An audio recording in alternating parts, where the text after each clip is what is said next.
Yes, indeed. What's happening, world? B Marsh Boxing back at it. I got the panel here with me.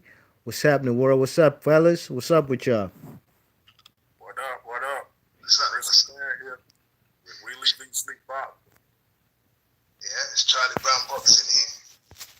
What's up, B March? What's up, man? We got Charlie Brown in the house. Go subscribe Charlie Brown Boxing channel already.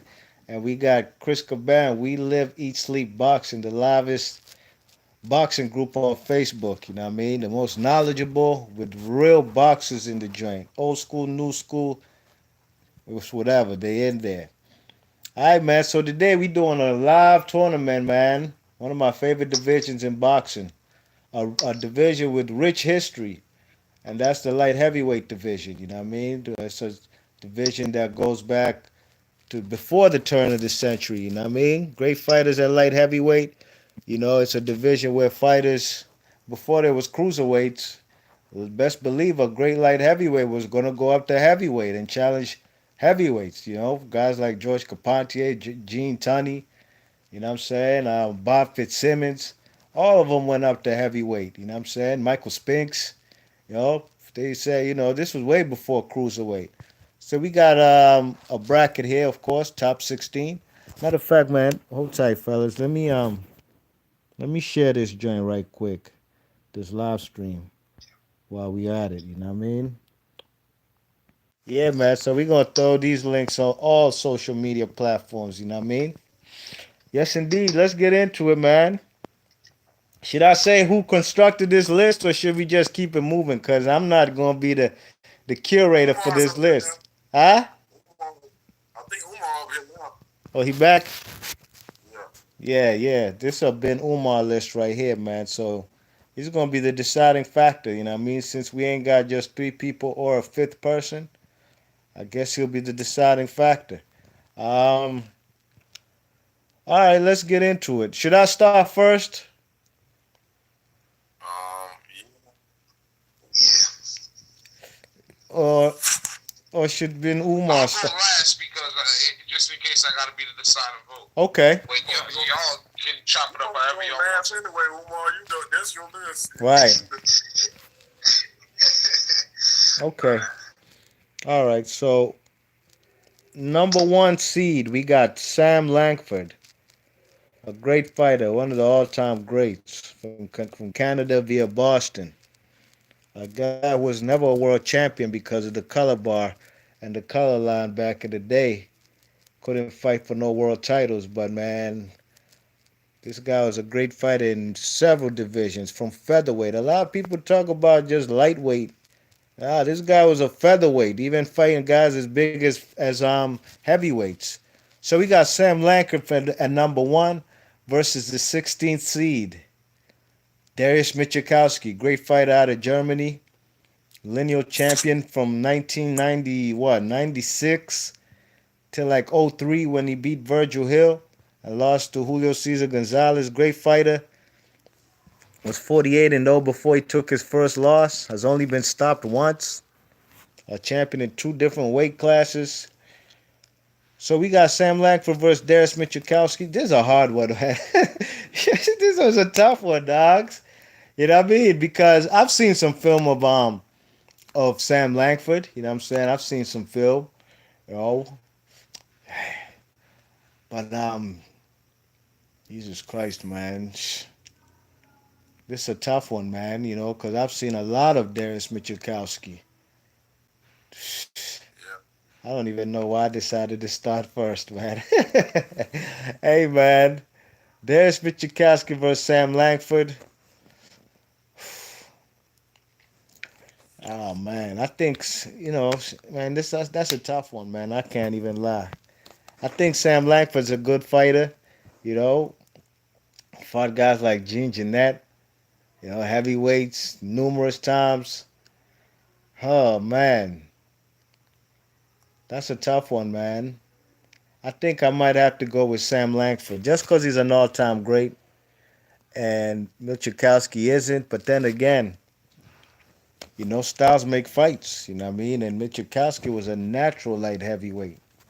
And also as opposed to those days when Sam Langford was fighting, the heavyweight wasn't the biggest guy. You know what I mean? You know what I'm saying? The heavyweights weren't no 200 pounders like they are today. You know, so this is a very difficult one, man. But I think just based on level of opposition, I'm gonna have to go with Sam Langford. You know what I mean? I think Sam Langford will beat Michikowski.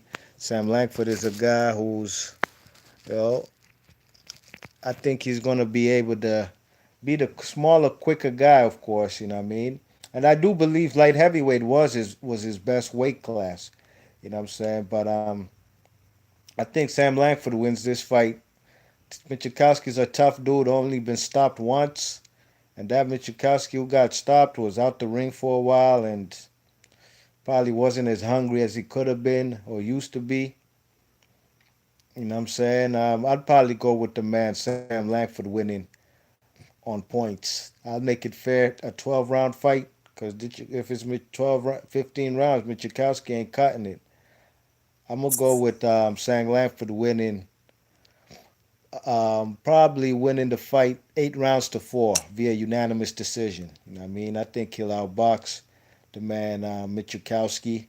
You know, might he be a little too quick. Might even drop the guy. Just some flash knockdowns. But I think Sam Langford wins this fight 8 rounds to 4, unanimous decision.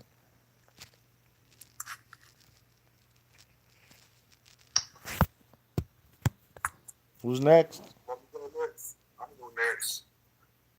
But what I've been reading, I watched tons of Darius Leszewski, but I think Leszewski can win, but I'm going with Sam Langford, being that he fought. I'm going to tell you, if I was Darius Leszewski, I'd try to put a fight from the outside, but I think if he gets into a brawl, Darius fights sort of like Triple G, he'll come forward. I think if he gets into a brawl, Sam Langford's going to stop him, be marching. Yeah, Yeah. I believe so. That could happen as Yeah, well. That's I got Sam Langford knocking him out by 6 rounds. whoo. Michikowski getting knocked out in 6 by the great Yeah, Sam he's gonna fight the Langford. wrong fight. He's gonna fight the wrong fight in Sam Langford. I ain't mad at that one bit, man.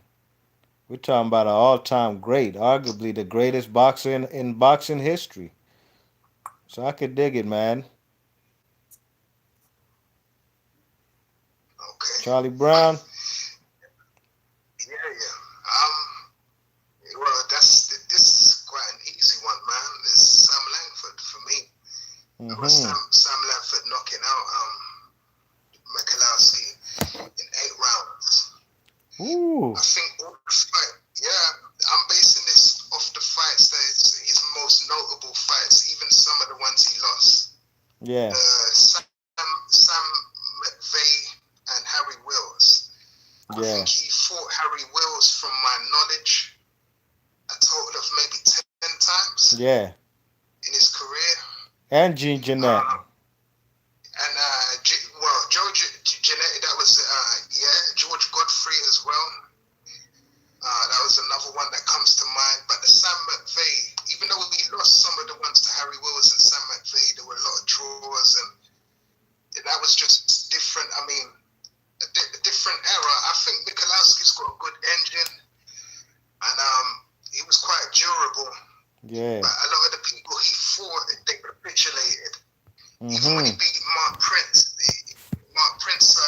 Yeah. The British guy. capitulated. Yeah. He was beating him till he Finally got turned knocked up. out. Yeah, and he capitulated in that fight. I think he was more. Mark Prince was more kind of like a guy who was physically good, and he had that kind of mentality. But boxing wise, he didn't have it, and I can't really think of any other victories. I know Roy Jones ducked him. Right, he beat Virgil Hill. Who? He beat Virgil Hill, Michikowski. Yeah, Yeah, he did. again, the word capitulate comes to mind. But I'll be real. I got Sam Langford, man, knocking him out in 8 rounds. All right, so we got two. So far, unanimous decision. Two by KO for Sam Langford. Over Michikowski, I got Sam Langford winning a points decision. Ben Umar, the curator of this list, how you got it? Well, Sam Langford, being that he came up from featherweight, he's only about 5'6", 5'7", and his reach wasn't that long. So I can see Mikkel. It's hard to pronounce this dude's name. Mikulkowski giving him some trouble with the height and the reach, but Sam Langford also has probably 4 times as many knockouts as Mikulkowski has fights. Yeah. I gotta take that into account. Mm-hmm. So I'm gonna go with Sam Langford, especially. I assume we're doing this by 15 round. Well, Sam Langford fought them crazy rules, some 60-round fights. Yeah. So that's even different. But we gonna go 15 round rules. I got a late knockout. Not even that late. 10 rounds. 10 rounds. I think he gets some out of that man. He's not gonna be used to that pace that Sam Langford can keep. Because like I said, this dude was back in the era in the 1800s when he first started. 1900s where they was fighting basically unlimited rounds. So, Yeah, man. his stamina was insane. Have to be because he was So fighting. I'm going with Sam Langford by stoppage because the punch output would just be too much. True indeed. Yeah, man. I ain't mad at that either. You know, guy fought in from featherweight all the way to heavyweight. He beat middleweights, beat light heavyweights. He beat he beat Joe Gans and those guys. He beat Barbados Walcott. He was all over the place. It's a great fighter, man. So we got Sam Langford beating Darius Michikowski, number one seed, advances. Michikowski got to go back to Germany, man. Bye. Big ups to EJ Boxing Live in the chat, man. Big ups EJ in the chat. Says sup, B Marsh with the deal, EJ. Big ups to Boxing Learner as well. What up? He's in the chat. Hit the thumbs up if you don't mind. And y'all can participate as well. You know what I mean? If you guys can leave your thoughts and comments. Any ties, you guys make the decision in the chat. If you don't answer quick enough, Yeah, I'll make the decision. absolutely. You know what I mean? If we got any ties over here, you guys in the chat participate and then can contribute as well. Y'all could be the deciding factor. Alrighty then, let's keep it moving. Number two seed, who we got? This is a great matchup right here, boy. Great matchup, man. Two all-time greats at this weight class. You know what I mean? We got number two, Archie Moore, man. Archie Moore, great fighter at 175 versus the number 15th seed, Virgil Quicksilver from North Dakota, man. A man who has 20 title defenses in two different reigns.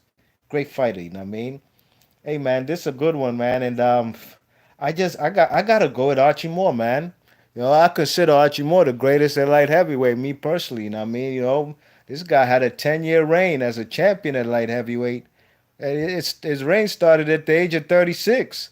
I seen this guy fight that white dude, Yvon Durrell, who was like 22 and he was like 40 something. And he dropped him numerous times. He dropped him like 3 times in round one. You know what I'm saying? Maybe four. I mean, it was crazy. And the young dude was supposed to beat Archie Moore, and Archie Moore, man, prevailed and knocked out Yvon Durrell in Canada. You know what I'm saying? You know, he fought guys like what's his name? Ezra Charles, you know what I mean? Joey Maxim, you know what I'm saying? That's who he beat for the world title. You know, Archie Moore, the Mongoose. I just think, man, that crab style defense of his, man. Virgil Hill's jab ain't gonna be able to do nothing, man. Virgil Hill gonna have to go for broke fighting Archie Moore. I think Archie Moore's crab style defense gonna walk down the man Quicksilver. You know what I'm saying? And I think Virgil Hill don't get stopped, man. So I think the man will take a thorough beating though. He will take a beating in a 12 rounder, and I'm gonna give it to the man Archie Moore. You know what I'm saying? I think Archie Moore wins that fight via unanimous decision, 8 rounds to 4. You know what I mean? I think Virgil Hill will win some early rounds using his footwork, lateral movement, pumping the jab, throwing the 1-2. You know what I'm saying? Just staying on the outside, but he ain't gonna be able to box a perfect fight for 12 rounds or even 15 with Archie Moore. So it's a wrap, man. I think that the man Archie Moore wins this particular fight on points. 8 rounds to 4 for the great Archie Moore, beating another great Quicksilver, Virgil Hill. Okay.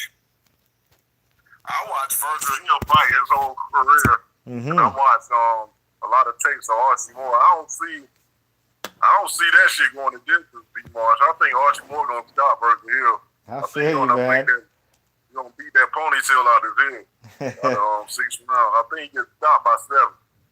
Yeah, I just gave I him just don't. the benefit of the I, doubt because he's, yeah, I know he was a lightweight champion, but he didn't fought nobody on Archie Moore's level, nah. and I don't see him at that weight. I don't see him getting. I don't see him making it to the 12, the 15, especially if it's a 15-round fight. He ain't making the 15 rounds with Archie Moore. Mm-hmm. I got Archie Moore stopping him by 7. Ooh, seventh round stoppage for Archie Moore on quick by beating Quicksilver by Chris Yeah. Caban. How you got it, Charlie? Okay.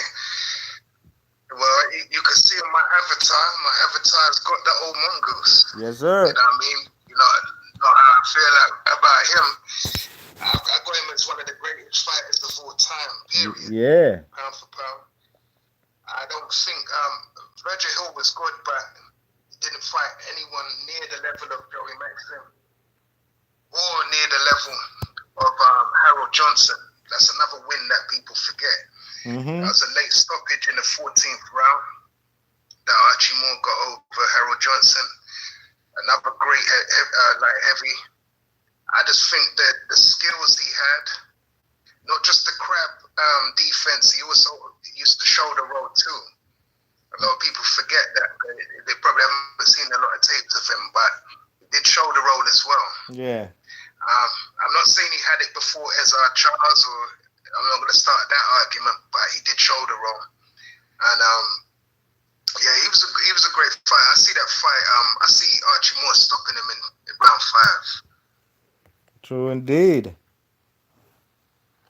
Fifth round stoppage for Archie Moore. How you got it, Ben? Charles, that's I got it the same way as Charlie. 5 rounds. Archie Moore is one of my favorite fighters to actually go back and watch for as much footage as they have. Dude, this is another dude with over 100+ knockouts. yeah. The most knockouts in boxing history. Yeah, and a vicious finisher. Not Yep. only that, he eventually went up to heavyweight and fought the likes of Muhammad Ali and Rocky Marciano. Losses, but this is when he was way past it. Oh And he yeah. showed himself pretty decent in those fights. Archie Moore is gonna beat the dog shit out of Virgil Hill. I'm sorry, Virgil, that you drew Archie Moore, but brother, you knew you wasn't going past this round quick, so but you made the list, homie. Yeah, he got to be on the Tail. list. Everybody on this list are great fighters. So, no shame in their game. So, you got it by fifth round KO? Yeah. And Okay. then, like we said, this is a 15-round tournament. You got to go at least 15 rounds. And a lot of these dudes from the 12-round era are not going to make it very far, in my opinion. So, that's a disadvantage for them. They're going to lose every time. I mean, we can do 12 rounds if you want. If you want to do it 12 rounds, that's up to you. Well, for me personally, how I'm judging it, So it didn't even matter. We ain't leaving it in the judge's hands. It's going to be 15 rounds, man. It don't matter, you know. Yeah, Nobody's not lifting it. We ain't leaving it in the judge's hands anyway. yeah. There's more 15-round fighters than there is in the list, though. So, It don't mean that. It don't mean that the new school couldn't do 15 rounds. I don't know why this joint's all blurry and some people over here did 15 rounds, though. Yeah. yeah. Yeah. So it's going to be 15. Yeah. Okay, we got Mike 104 in the chat too. Big up, big up. I just seen him in the joint right now. He says, got some tough customers on this list. Absolutely, man. This is a light heavyweight division. This is a rich division. You know?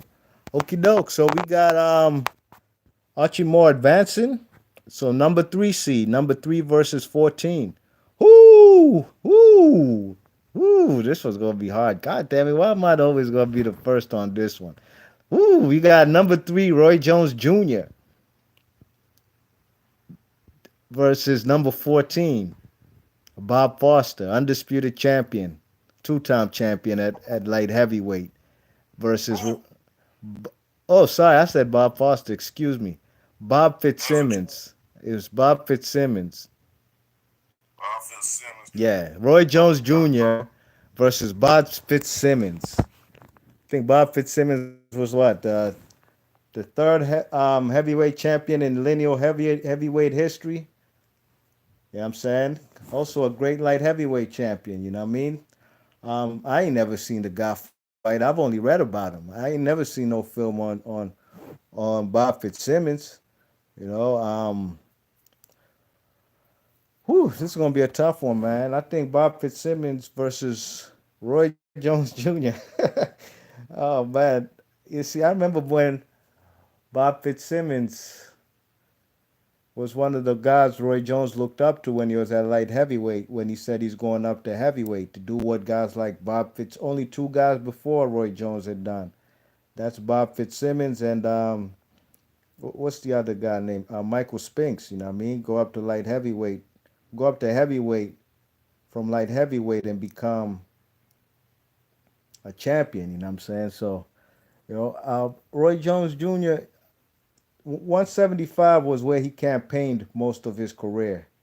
You know what I'm saying? Is it his best division? Arguably. You know what I mean? It's arguably his best division. 168 was good.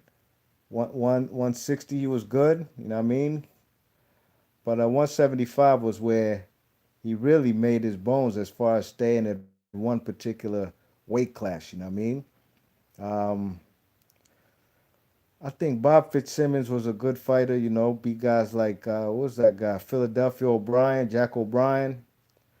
You know, but I haven't seen much film on the guy. You know what I'm saying? I think Jack Johnson knocked him out too, but that was at heavyweight. We talking about that light heavyweight. I think. Look, if it's those guys like back in the day, John L. Sullivan and them putting up their dukes up. You know what I'm saying? Nah, those type of guys ain't beating a Roy Jones. I can't see him, Mo. I can't see him. Yeah, those were the guys from that era. Marcus of Queensberry Rules putting up your dukes. Those guys were not gonna beat a guy like Roy Jones. I'm not gonna lie, man. He might be an all-time great and stuff, Bob Fitzsimmons, but I just can't see him beating a Roy Jones who had the reflexes, the lead right hands, leaping left hooks. Man leads with this power hand. You know what I'm saying? Not too many jabs. I just think he'd overwhelm and probably even stop a Bob Fitzsimmons, to be honest. You know what I mean? Because Roy Jones was just the hand speed and just the boxing IQ. You know what I'm saying? And the punching power, just an orthodox. I think they about the same height. How tall is Roy Jones? 5'10"? About 5'10"? Fitzsimmons about 5'10" or 5'11".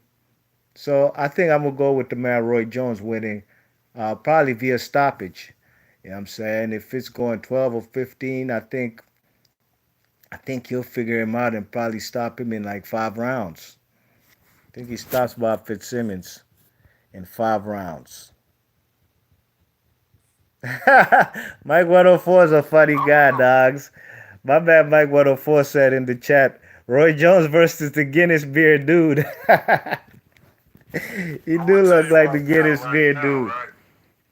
Roy Jones might go like they put up the dude stuff. They put up your dude style gangs of New York footwork. Yeah. I think Roy Jones too athletic and too fast. I think the speed factor gonna fuck Bob Fitzsimmons up. Yeah. I think Roy gonna stop him because he ain't gonna see them punches. I agree, man. I think I Roy about fourth round knockout because the speed is a speed factor. Mm-hmm. Well, Roy better be careful. He better not get hit either too. But I think Roy Speed gonna get him. I think Roy Speed gonna be too much for Boston. Yeah, I agree. Yo, no, it's just a trick question or something, man. Bob Fitzsimmons, man. Look, I spoke to a guy in his 90s, yeah, from Ireland, Mm-hmm. remembers. Who claims to, I don't know how, but claims to remember seeing him. I don't know how young he would have been. He would have been a kid. The problem I have with that generation is a lot of their fights were they were newspaper decisions. Yeah. They had radio. I mean, they had photographs from the 1800s, from about 1860. So I don't know how they never managed to have any photo. They had photographs of him, but none of his fights. The jury is out on whether he was really good. A lot of people back in the day, from what this guy was telling me too, he was a strong man. He was very strong. He was short himself. He was about 5'10". Mm-hmm. And he didn't really have skill. You know what I mean? He just used to kind of press forward. He wasn't even a very good pressure fighter. He was more a fisticuffs guy, like you said. He used to curl his fists. You know how they used to hold Yeah. I'm sorry, man. That's not Set up your beating Roy dukes. Jones. Yeah. Roy Jones, I'm going to say something controversial as well, but, you know, he did have all the belts at light heavy. He wasn't lineal champion, though. Mm-hmm. Okay, he didn't fight the Hungarian dude. He didn't fight Michalowski when Michalowski had the lineal. It was the Mexican guy that took it from Michalowski after that, and then the Hungarian guy beat him. You know, Jones had an opportunity to really solidify himself as probably the greatest light heavyweight of all time, but he didn't. However, he would have had too much speed, too much hand speed, and too much power for a Bob Fitzsimmons, man. I got Roy Jones knocking out Bob Fitzsimmons in 2 rounds. Ooh, second round knockout. Absolutely.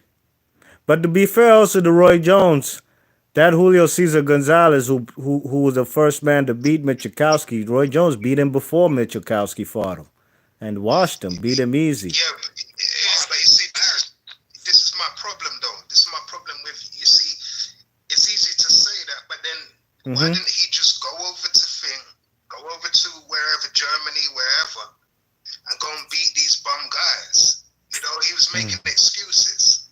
You know what I mean? And then he ends up losing years later to Kawasaki, and which was quite embarrassing and things. So I don't know. Jones was his own.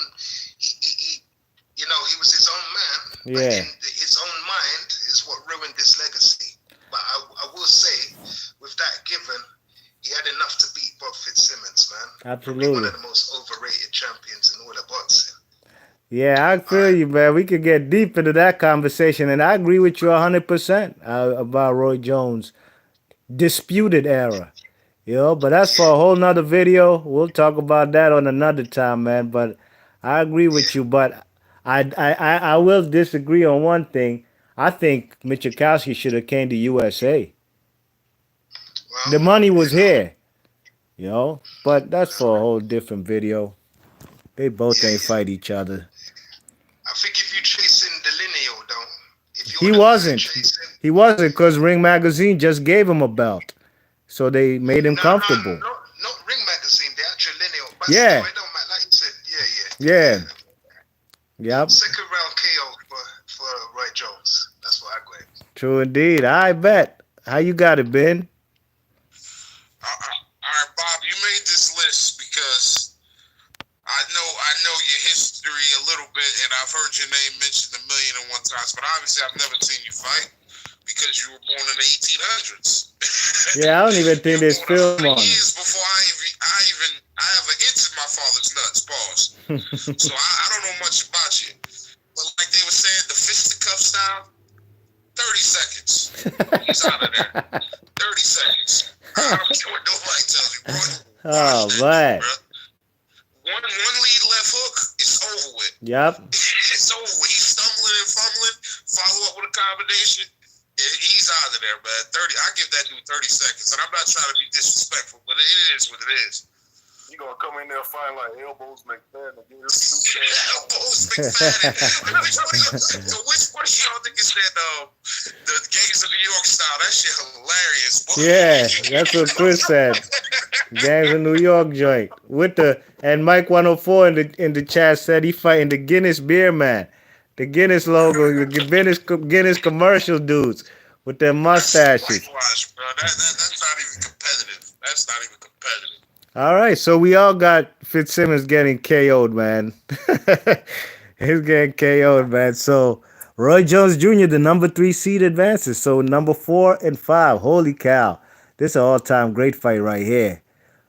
We got. I know who some people gonna pick, but I'm gonna throw a monkey wrench next year. I bet. Let me tell them, the audience, we got number 4. We got the Cincinnati Cobra, Ezzard Charles. A lot of people consider him the greatest at light heavyweight. I ain't mad at them.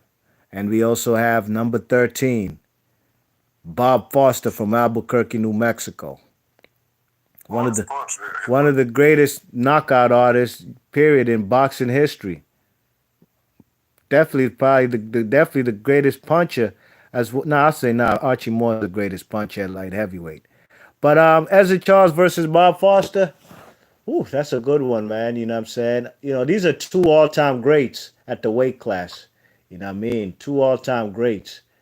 You know what I mean? Ezzard Charles, the Cincinnati Cobra. I don't even think he even got himself a real world title at 175, but his resume, the guys he fought, you know, he has numerous fights with the man Archie Moore, you know what I mean? And if I'm not mistaken, he beat him in the series, you know what I mean?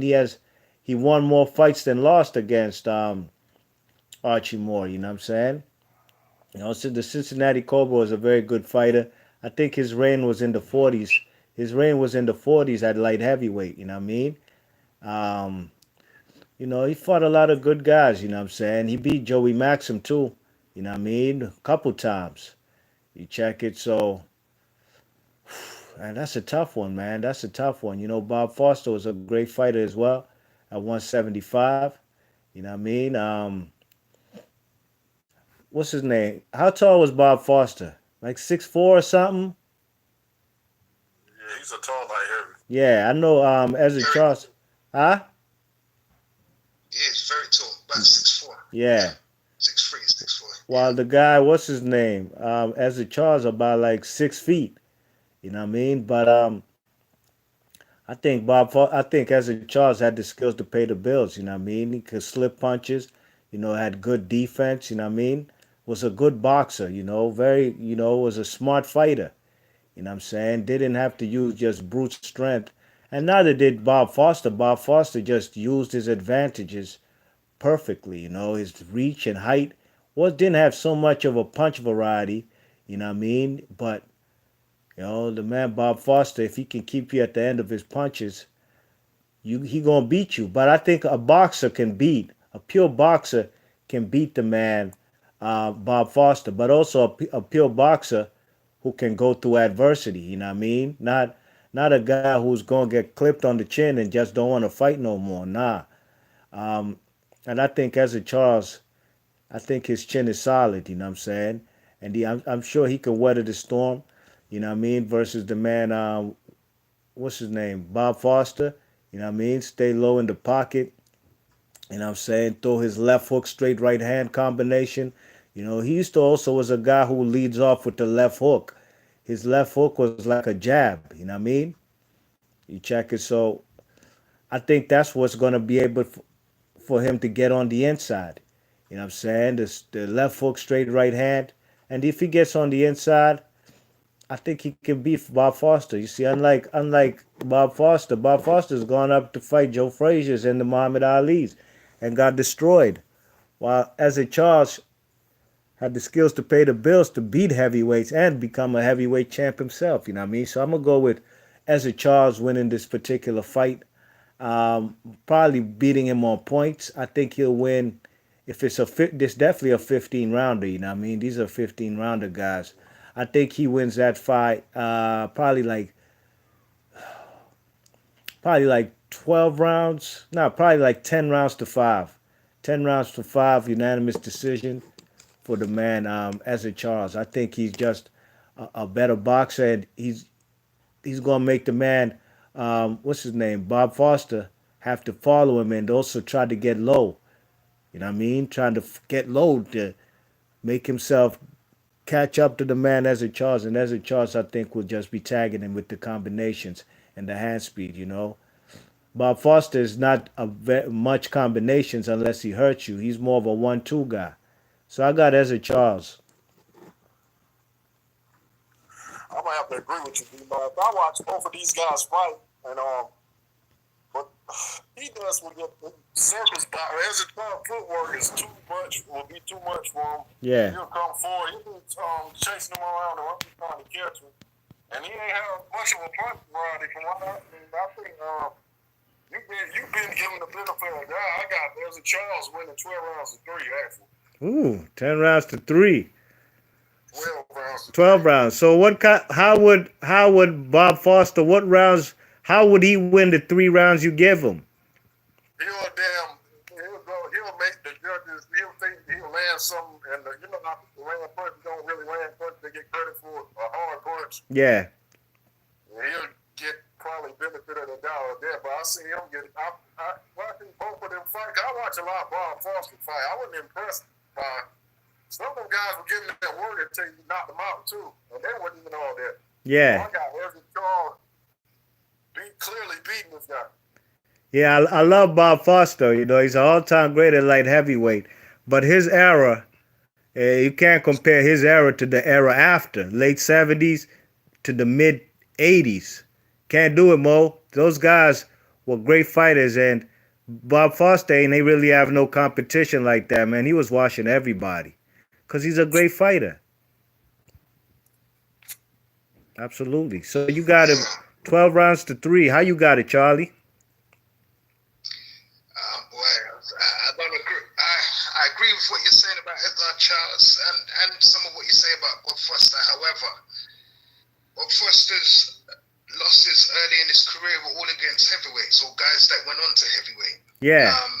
Terrell, Zora, Foley. Yeah, Zara Foley. Yeah, Zora Foley. He lost to Joe Frazier. Mm-hmm. Who's the other one? Ernie Terrell. Muhammad Ali. He lost to. That was the problem I have is, right? You're not gonna like this. Ezra Charles never won a light heavyweight title. No. He never won a light heavyweight title. And it's not because he wasn't good. I think it was the people wasn't fighting him. The color bars. Yeah, politics, color bar, whatever. Yeah, but he never won one. Right? He did win a heavyweight title. Yeah. But I think he was good at light heavyweight. But my problem is, see, Bob Foster was lineal champion, whether people like that or not, whether the era was as good or not as good. I do agree, though, he didn't have much of a punch variety. Although he could shoulder roll. He was tall as well. Yes. Ezra Charles fought a lot of guys who were short as well, even when he went up to heavyweight. Those were some short heavyweights.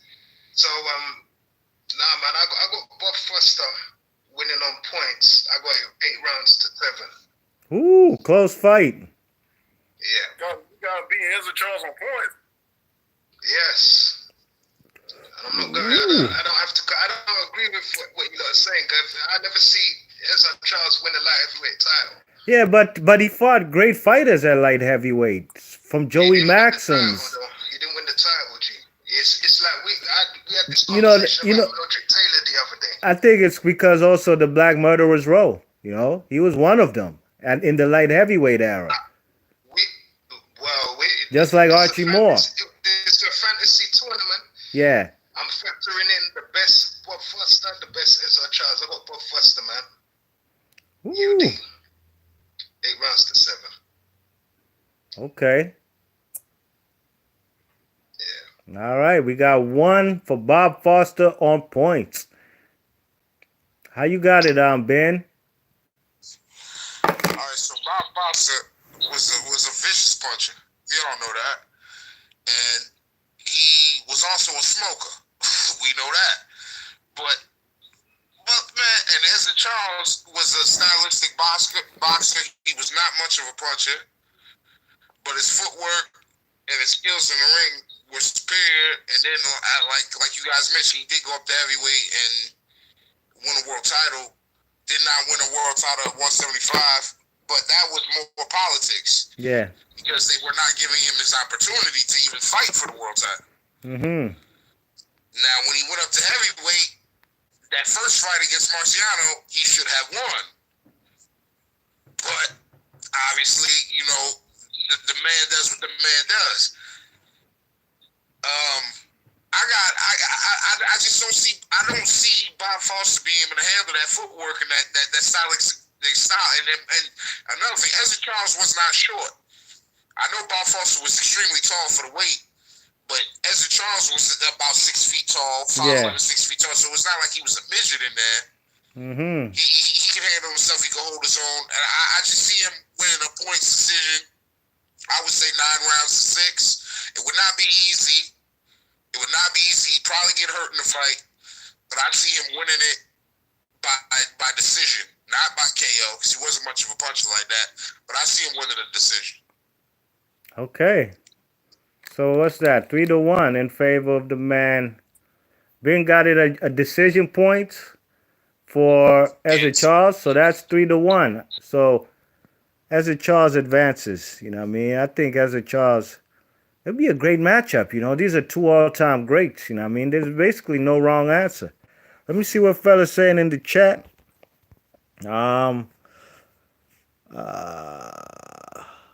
Mike 104 says, anyone who got that adequate fighting Irish logo stance is at a disadvantage. It's probably more suitable for grappling. I agree 100%. The Guinness Man logo, you know what I mean? All right, so what number was that? Number 4. So now we going to number 5 versus 12. Ooh, this is a fight that never happened.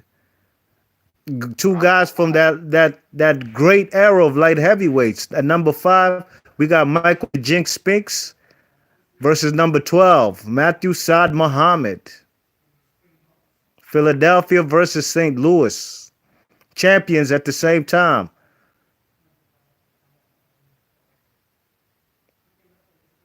Oh, okay. I forgot it's my goal. I got Michael Spinks.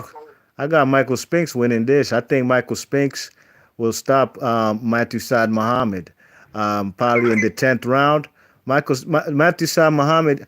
Look, I know Matthew Saad Muhammad. He's a good fighter. I personally, I don't consider him an all-time great. I think a lot of people, they really love him because of action-packed fights and maybe even losing and getting dropped and then coming back, which is great, man. His fights were great classic fights. But I think Matthew Saad Muhammad did well for himself, especially from his background, where he came from, being homeless or even being an orphan and being just found by nuns or something. You know what I mean? He had a hard life and he became a world champion. But Michael Jinx Spinks was in the same era. That's the same era, and he was the cream of the crop at 175 from the late 70s till mid 80s. You know what I mean? And I think his straight right hand, the Jinx Spinks, will stop the man Matthew Saad Muhammad. It won't be a KO laid out flat on his back, but I think Matthew Saad Muhammad is just going to get beat up. I think it's going to get stopped in the 10th round, and I think it's going to be a total domination for Spinks, like 9 rounds to 1. I think it's going to be stopped maybe by the corner or the referee, just accumulation, and the Spinks Jinx is going to put a hurting on the man Matthew Saad Muhammad. So I think I got Michael Spinks winning via 10th round TKO. And I'm going to have to agree with you, B. Mars. And the reason that fight didn't happen was Matthew Saad Muhammad kept losing in that era. Yeah. Well, he eventually lost to what's the guy? Dwight Muhammad Kawi. Yes. Mm-hmm. Somebody else beat him too. I forgot. I can't think of him right now. he was like he was the reason he got a lot of fans. He was an exciting fighter. He was coming before, but he ain't had too much boxing skill. Nah. That was spelled disaster for him against Michael Spinks. I got Abs- Michael Spinks stopping him. yeah, me too. I got Michael Spinks stopping him. I think it's gonna be an 8th round knockout. Mm-hmm. 8th round TKO. Chris Caban put in his vote. He got Michael Spinks losing to Matt. I'm sorry, Michael Spinks beating Matthew Saad Muhammad. Yeah, I agree with both of you brothers, man. And I even agree with Chris on the round as well. I got an 8th round KO from Michael Spinks, man. For the same reasons, man. Exactly the same reasons. True indeed. It's a good fighter, exciting, put bums on the seats, but the boxing ability wasn't the level of Spinks, man. Was Spinks a gold medalist as well? Yes. Yes. Yeah, Michael Spinks, man. 8th round KO. And Charlie Brown, if Matthew Saad Muhammad was fighting today, he would make the Arturo Gotti salute. Yeah, he would. Yo, Chris, you stole my line. Yo, What's that list called? The Gotti list. Yeah, he would. Absolutely. Yeah, that's how I got it, man. All right, well, it's my turn. I'm gonna be the most biased motherfucker in the world. I'm gonna give my brother some love. Matthew Saad Muhammad by decision. She gonna be back and forth. He gonna get dropped 2 or 3 times, but somehow, some way, he gonna pull out a decision. 8 rounds to 7. Dang. Matthew Saad Muhammad. I ain't gonna lie. That's gonna be a miracle. We need to come tonight. Yeah. My brother gets a decision, man, but y'all override me. It's all good. I feel you. Just to make it interesting, man. The Aki gonna get a W versus Michael Spinks. Woo! That'd be that. Michael Spinks at 175 was a motherfucking problem, bro. Yeah. I'm sticking with my fucking pick.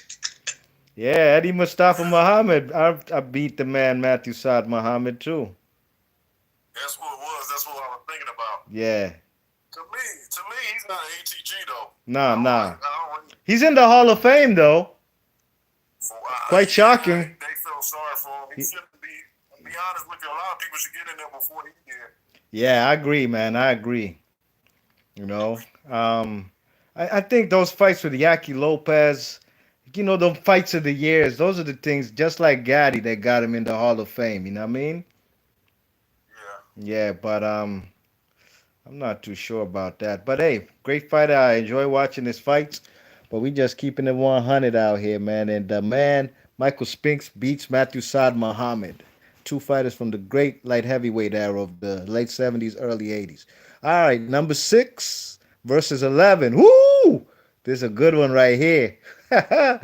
Woo! We got number 6. We got Adonis Superman Stevenson, the Haitian Canadian, versus number 11, Gene Tunney.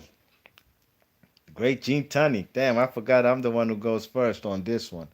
All right. Damn, this is a hard one, man. This is a hard one, man. I'm a Superman fan. Oh, man. But Gene Tunney, is a great boxer, He was one of the first guys in the higher weights that was really considered a thinking boxer, a guy who was playing chess, not checkers, you know what I mean? A guy whose counterpunching ability and how he baits you with his hands down, you know what I'm saying? So he can have leverage for the knockout. You know what I mean? I think Gene Tunney was he's one of my favorite old school fighters in the black and white eras to go watch, you know what I mean? Gene Tunney, I really rate that guy, Even just he's one of the greatest light heavyweights. He had only one loss at light heavyweight. That was to Harry Greb, who's one of the greatest fighters, period, in boxing. And he won the series. They fought 4 times. 1 draw, 1 loss, and 1 twice versus Harry Greb. He beat guys like George Carpentier, I think his skill set, what I'm saying? He's about 6 feet. I don't think he's 6 feet. I think Adonis is maybe 5'10". But 5'11". 5'11". but Adonis got a stupid long reach. You know what I mean? And I think Adonis Stevenson, I think a boxer who can stay out of range, even though Adonis got a crazy, is a master of distance and range, you know what I mean? That's how he would get them Yep. KOs. Man, I think Gene Tunney's footwork is a little better than the man Adonis Stevenson, you know what I mean? And Gene Tunney's just an all-time great at that weight class. Sure enough, yes, styles make fights, you know what I mean? But I think Gene Tunney being the taller fighter, I think he's going to be baiting the man Adonis Stevenson, you know what I mean? You check it, keeping his hands down, waiting for Adonis to pump the jab like he does, and he's going to time him when he throws the left hand for counter punches, you know what I mean? Throwing his straight right hand over the top of his left hand. And I see him giving Adonis Stevenson a boxing lesson, you know what I mean? And if it's 15 rounds, man, I see him beating him wide, man. I ain't gonna lie. Gene Tunney, I see him beating him probably, man, probably 13 rounds to two. You know what I mean? To be honest, I think the footwork and just, the master manipulator of baiting you, and then how he has his hands down. That's like Prince Nassim. That's how he'd bait guys too, with his hands down. And when you have your hands down, obviously you have more leverage, more power to throw than when you have your hands at a high guard where you just can snap a punch as opposed to putting your foot and your waist into it. And I see Adonis, man, getting tagged up, man. I'm a big fan of Adonis Stevenson, but I think Gene Tunney is an all-time great at light heavyweight. And Adonis had a great run too, especially as a lineal champion. One of the longest reigns at light heavyweight with the lineal title. But I think Gene Tunney wins this fight wide with a mean boxing lesson. You know what I'm saying? And he beats Adonis Stevenson on points, 13 rounds to two. I'm agree with you with the victory, but I got mine a little bit different because even though I think Adonis Stevenson had great timing too, Yeah, and he also been in the ring with quick guys too. And I think he should never be Adonis Stevenson. I think Tunney will win, but I think Adonis will get a knockdown. I think doing some shit like that. true. Yeah, quite possible. Yeah. Mhm. Yeah, because I don't think. Yeah, and actually that guy is that guy from Tunney from that era. He's one of the guys I like to watch also because I think he could fight in the modern era with his boxing. Yeah, absolutely. Yeah. Mhm. Yeah.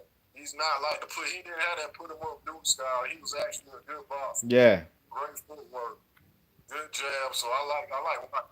Mhm. I got to win it, but I think it's gonna be a closer fight. So I got Giannis getting a knockdown though. One True. knockdown. Yeah, that's quite possible. And maybe in my fight, maybe the rounds that he does win or probably drops Gene Tunney. But I Yeah, I think, got the same way. You yeah, got it, but I got mine a little bit looser because of the knockdown. yeah. Yeah, He but I was got Tunney winning. okay. All right. So Chris Caban, we live, eat, sleep, boxing got points decision for Gene Tunney. How you got it, Charlie? I got a 14 round KO for Gene Tunney. He stops Adonis. I agree with both of what you're saying. Both of what you're saying, even about Adonis Stevenson having great timing. However, he wasn't as active as Gene Tunney. Mhm.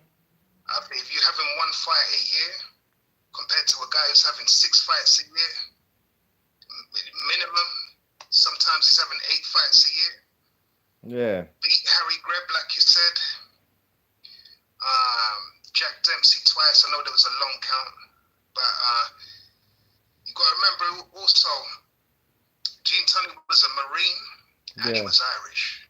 You know what I mean? He weren't just anybody. He was in shape like shit. Wait there.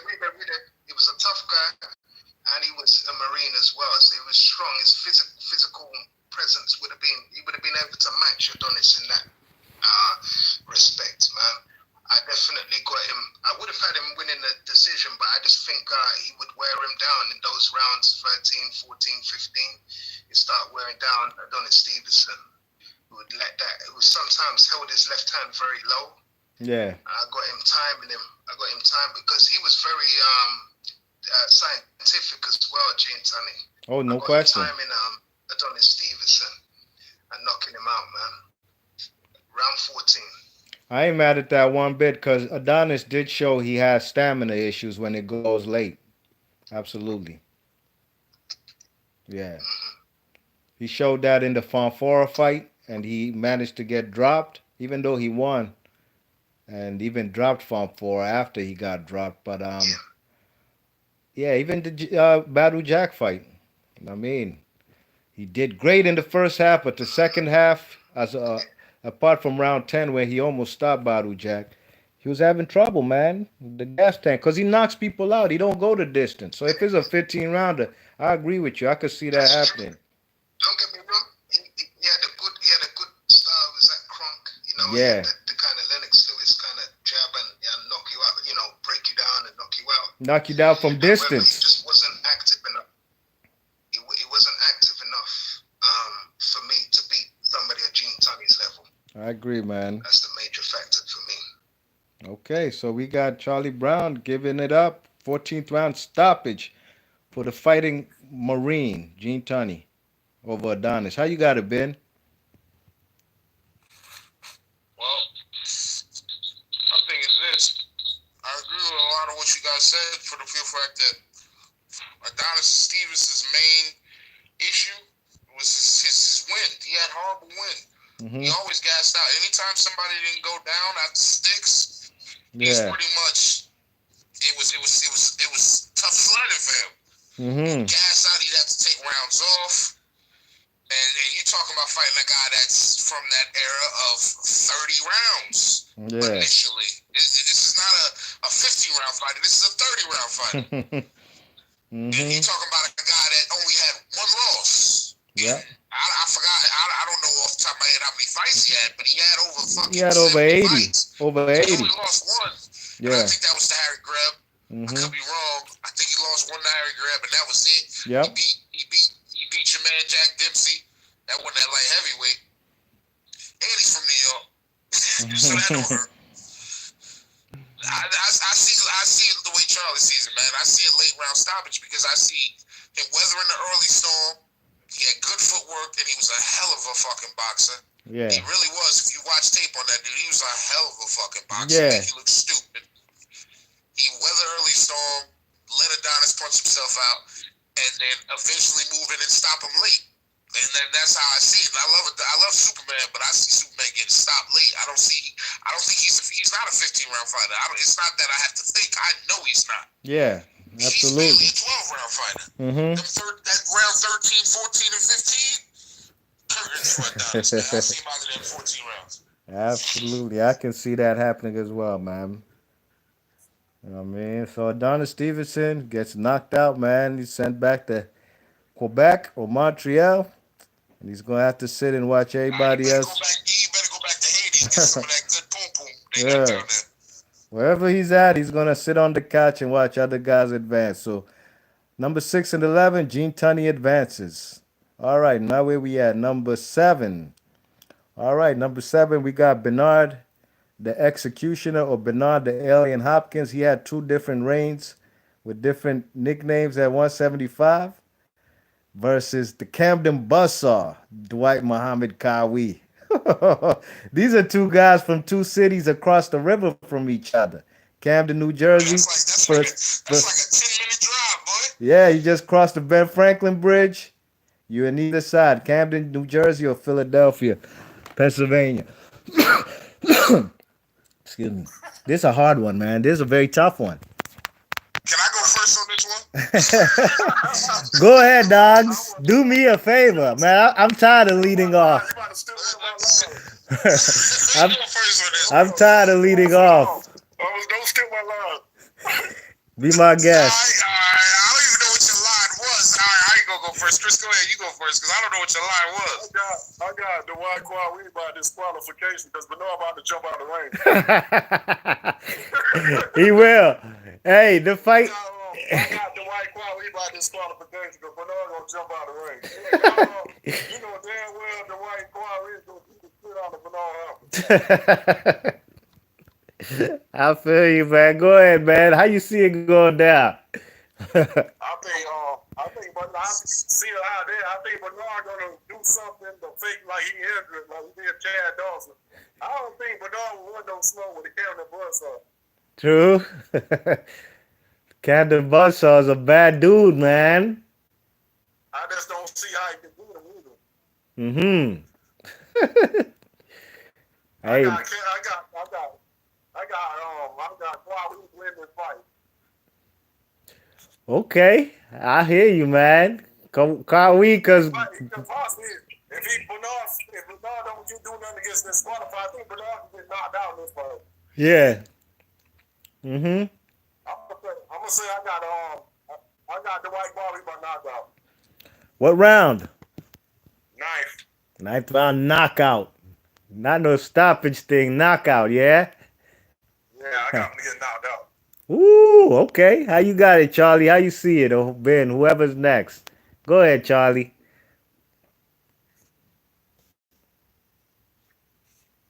Charlie's still over. Okay, I'll go right quick, man. I'll give y'all my thoughts.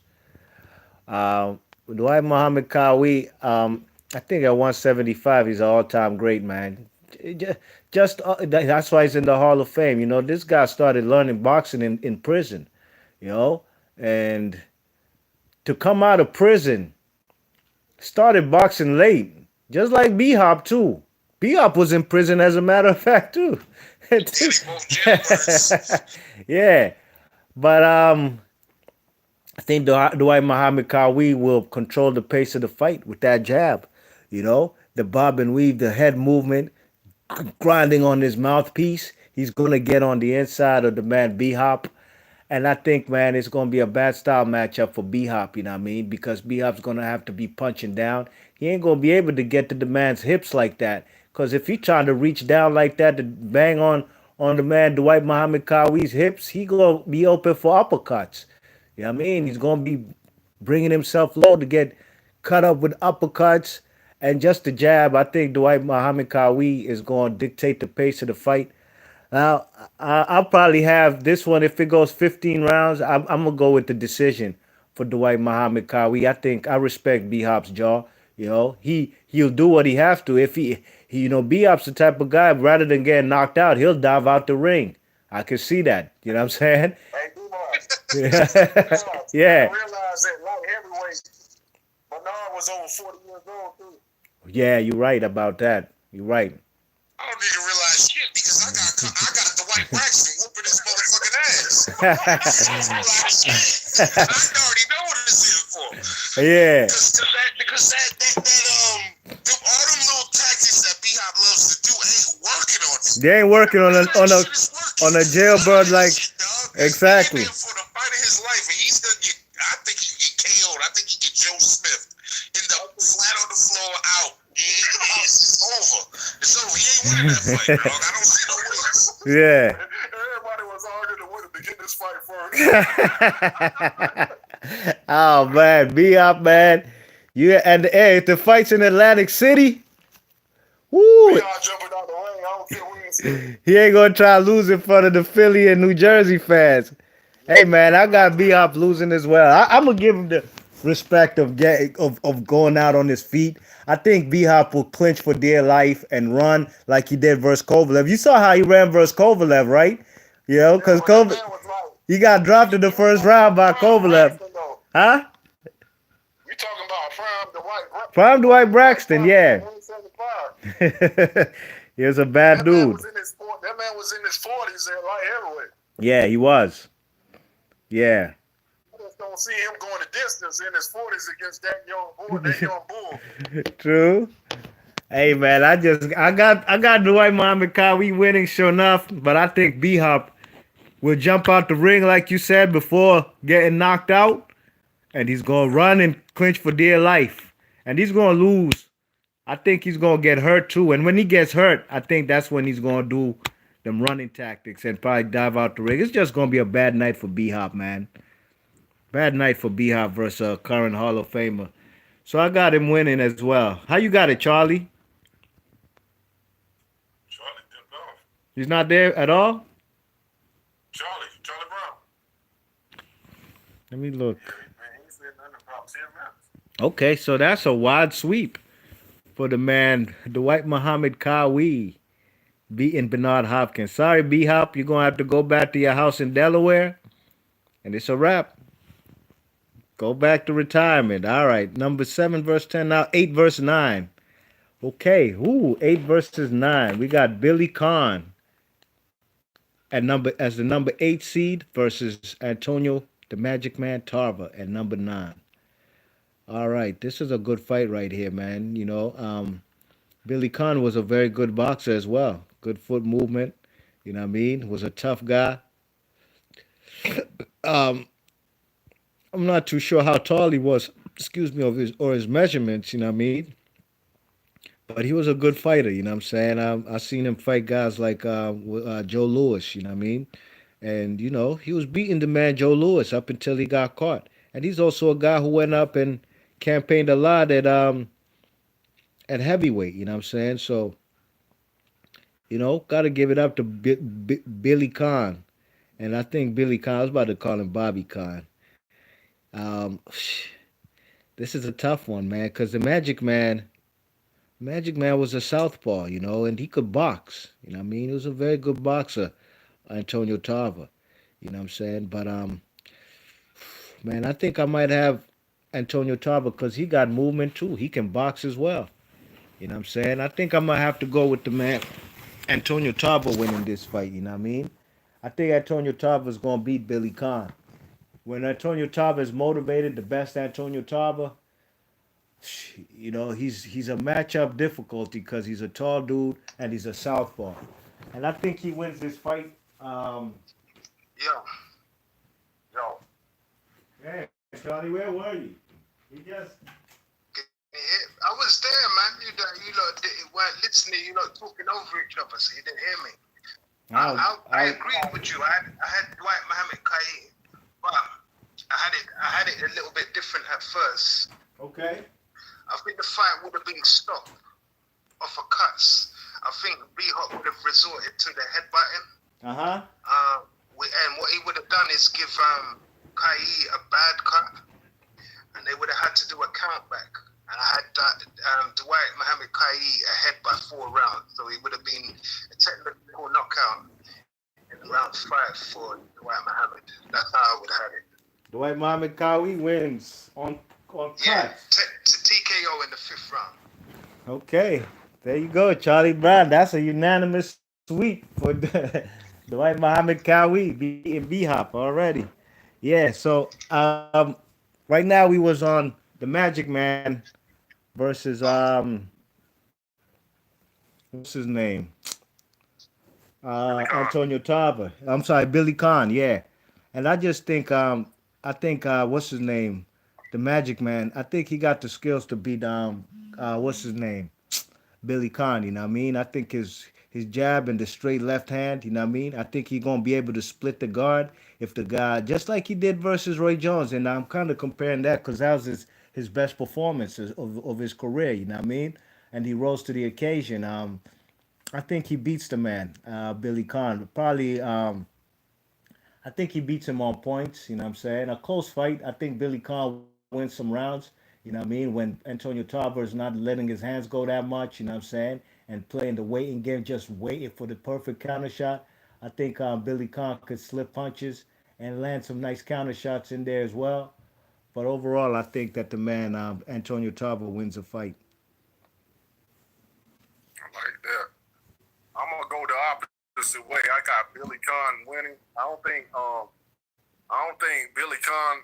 He's a little bit more technical than Roy. He keeps his hands up better than Roy do. Mm-hmm. I got him out boxing. I got him out boxing Tarver because Tarver's not busy enough. So I got Billy Kahn winning a UB. UD. How you got it? How many rounds? 9 rounds to 6. Now 6 in favor of the man Billy Khan. So we got one for Antonio Tarver. We got one for Billy Khan. How you got it, Charlie? Yeah. Oh yeah, this one was quite a good. Billy Conn did beat Henry Cooper twice, I believe. That's what I can remember. Um, he beat Tony Zale as well, innit? I'm not sure. Before he lost to Joe Louis. Yeah, he beat Tony Zale. Okay. He beat Tony Zell, definitely. I can't remember if it was before or after Joe Louis, after he lost.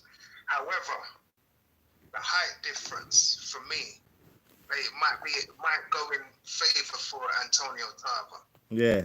It's just an inch. The reach.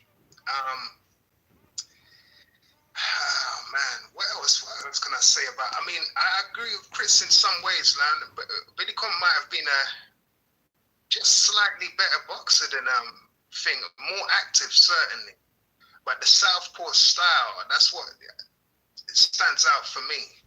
Billy Conn didn't do too good against southpaws, and even if he won, he didn't really do too well. I just think Tarver got a bit more power, even though he's not as active. I got Tarver stopping him, man. Ooh. This is another one for me. I think it will be in the 15th round. Ooh, Tarver. Yeah. 15th round stoppage for Tarver. Yep. That's Charlie Brown's vote. How you see it, Ben? Billy Conn. Let's see. Billy Conn should have beat Joe Louis. Yeah, he was rocking him. If he didn't get cocky and think he was that dude, he would have won that fight. He was piecing him up. From pure boxing skill. And Tarver, the thing about Tarver, the original and the real Magic Man, is his output was not good. He didn't throw enough. He wasn't active enough as far as throwing punches. Mm-hmm. And in a 15-round fight, I can see Billy Conn outpointing him. Yeah. I can really see that. I can see him getting outpointed, getting touched up just enough that, the judges go with him. So I'm going to give it to Billy Conn, 8 rounds to 7. Split decision, however you want to call it. I'll give it to Billy Conn by decision. Well, Billy Conn advances because that's your list. Hold on, what? It's a tie? Billy Conn advances. Yeah. Oh, so I get to tie. Oh, so I make the decision. Yeah, Billy Conn advances. Oh, no, I get to make the decision. That's what I said. I said pick Billy Conn. Oh, yeah, but Billy Conn, you ain't going to say Tarver. Yeah, but Black Man is God, so Antonio Tarver advances.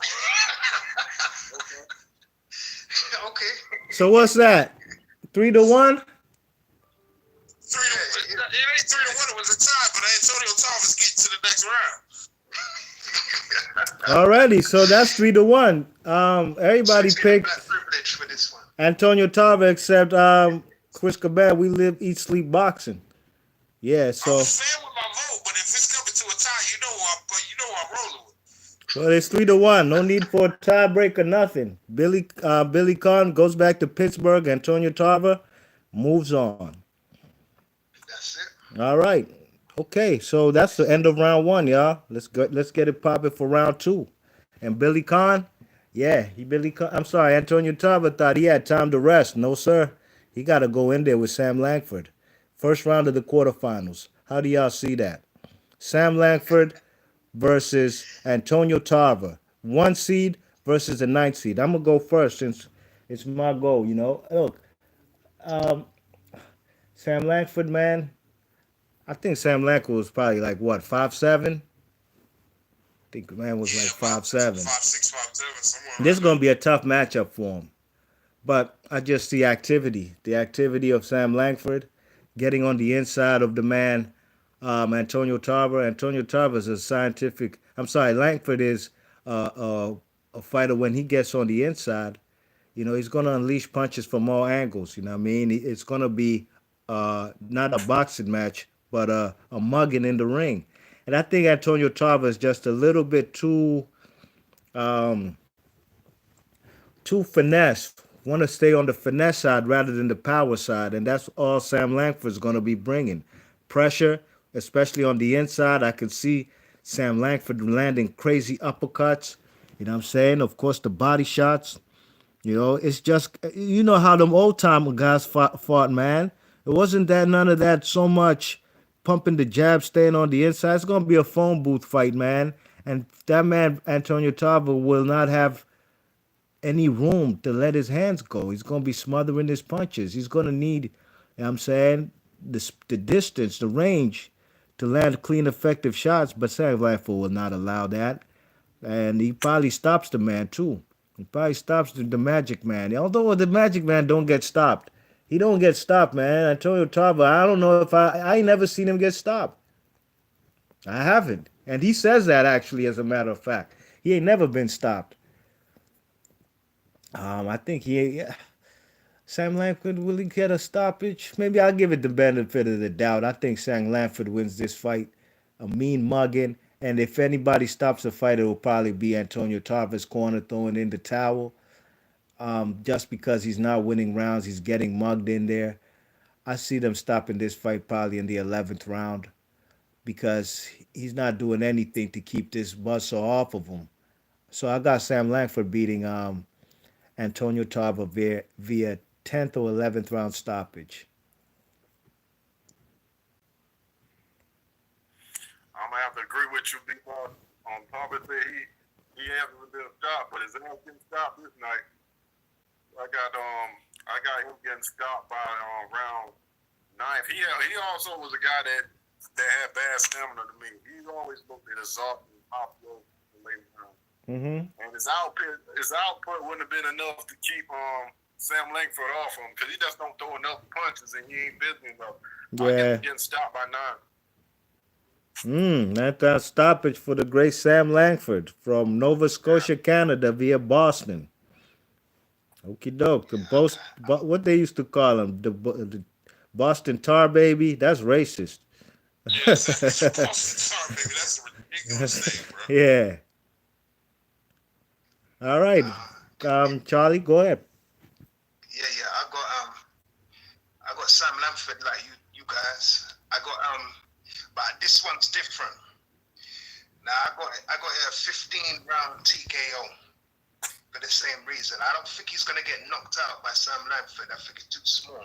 However, the barrage of punches I see in that 15th round, Tarver dropping his hands, getting really tired, and just Sam Langford unleashing punches, the barrage of punches on the ropes, and the referee, or the towel coming in. But I still see Antonio Tarver on his feet. Yeah. However, I think, round 15 TKO for Sam Langford. Okay. We got Charlie also picking the man Sam Langford to advance. How you see it, Ben? Leave it to Boston to come up with a name like Boston Tar, baby, the most racist city in America. but man, I see this fight differently because Sam Langford, Antonio Tarver is like what 6'2", 6'3", got long ass arms, and Sam Langford is so small. Now I see Sam winning by points decision, but I don't see him stopping him at all. I see it's going to take him a lot of effort just to even get past the jab and to get the inside to really do his work that he wants to do. I see him outpointing him, but I see a close fight, 9 rounds to 6. Sam Langford escapes with a W, but I don't see no stoppages, and I don't see this as an easy fight because he's gonna have to go through hell. He's gonna have to walk through some shit to get on the inside where he's gonna have to be to work, because he ain't gonna be jabbing on the outside. He ain't gonna be doing none of that. Yeah. He's gonna have to walk through some firepower to get to the inside. But I give it to Sam Langford by decision. All right. I think when Sam Langford does get on the inside, he's staying there and he's not leaving. Yeah. You got to remember, Glenn Johnson's got on the inside of Tarver too. Yeah. Yeah, he got on there fairly. All right, Ben. So you got him on point. So Sam Langford with a clean sweep. Beats Antonio Magic Man Tarver. All right, let's go to the next matchup. And we have Ezra Charles versus Michael Spinks. Two all time greats at light heavyweight, different eras, the Damn. 50s and the 80s, but two all time greats. You can't have a top five dead or alive if you don't have these two brothers in your top five list. So if I'm going to go first, Ezra Charles versus Michael Spinks, that's a very hard one. This is one of the hardest ones in the division, you know what I mean? But I'm gonna go with the man Michael Spinks personally. I think Michael Spinks at 175 was a total package. You know what I mean? He was a tall dude. Remember that guy was about like 6'2". Was tall for the weight class. You know what I'm saying? And he had that Spinks Jinx, that straight right hand. He was a knockout artist as well. But he was what I like about boxing. I like a boxer puncher. He can outbox you and then finish you. You know what I mean? And that's what he would do with his opponents. Now, Ezra Charles will be the hardest fighter he ever seen in his career, as far as light heavyweight. And Ezra Charles will be is a more combination puncher, you know what I'm saying? As opposed to the man Michael Jinx Spinks, who throws the straight right hands, more accurate punching, you know what I mean? Fights behind the jab. I think the combinations will give the man Michael Spinks trouble, you know what I mean? But he's going to have to use his footwork. I think the Ezra Charles will be on the front foot, you know what I'm saying? Trying to cut off the distance. But Michael Spinks can box off the back foot, and I think he's going to be pumping his jab and you know landing some nice straight right hands. You know what I mean, digging shots to the body. You know what I'm saying, trying to keep the shorter guy off of him. You know what I mean. I think Ezra Charles will win some rounds by by using the combination punches, the footwork. You know what I mean, trying to cut off the ring. And his left hook straight right hand combination. You know what I'm saying? It ain't gonna be that effective against the taller guy. Now maybe if Spinks is just right there in the pocket and is making himself shorter to Ezra Charles' height. But I think I'm sorry, Michael Spinks. He had a chin too. You know what I mean? He don't get stopped really. You know, he don't really get stopped at his weight class. He been stopped once, but that was at heavyweight. Um, I think they're both great boxers, but I do think Michael Spinks also with a great amateur background. You know what I mean, with the gold medal from the Olympics. I think that's what propelled him to have a great pro career, and I think he wins this fight, 15 rounds. I think he wins a close fight, split decision victory for Michael Spinks over Ezra Charles. 8 rounds to seven. You know what I mean? I think Ezra Charles will be competitive, but it's going to be just a battle, a matter of one round separating them, and it probably will be the last round. Whoever wins round 15, and they both 15-round fighters, and Michael Spinks ain't gonna gas out. So I got Michael Spinks. I got the Jinx winning this fight. Styles make fights. Split decision. Okay, I got the same score, but I got the opposite way around. I got Ezra Charles with Michael Spinks. Same Ooh. score you got, but different way around. Okay. How you see Charles winning the fight? What sets him apart? I just think Charles got a little bit better footwork than Michael had. Yeah. I think he's quicker, a little bit quicker. I think he had better footwork than Michael Spinks got. Mm-hmm. That's what I think. I think Michael boxes a puncher, but I also think, and he's 6'2", but Ezra Charles is 6'2", so that height wouldn't be much of a difference. Yeah, but Michael So Spinks fights tall. He fights tall for sure. yeah, but Watson McCullough would be hard to hit though. He would hit Ezra Charles would be hard to hit Charles Mm-hmm. because he wouldn't be in front of him like a guy in his era wasn't boxing like that. He fought like guys like Huawei and a lot of people that came forward like plotting fighters type. Well, he beat Kawhi. Yeah, but there's a Charles that ain't Huawei though. That's what I'm saying. Nah, but Kawhi had good defense too, though. It's a different type of Not defense. as good as Ezra Charles. Not as good as Charles is Ezra. a lot slicker than Huawei. Yeah.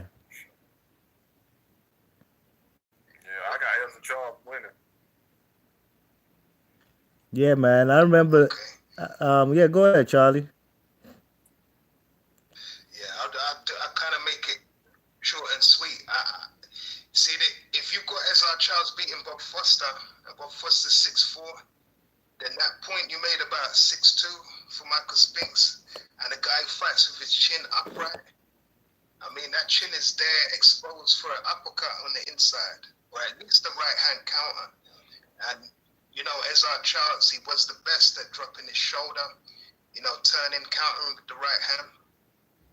He sometimes used to feint the left hook to the body, make the man drop his hands, and then quickly hit with the right hand. I mean, Michael Spinks, he faced a lot of people in the Olympics. He faced a lot of people in his career. However, Mm-hmm. he did not face a guy like Ezra Charles at all.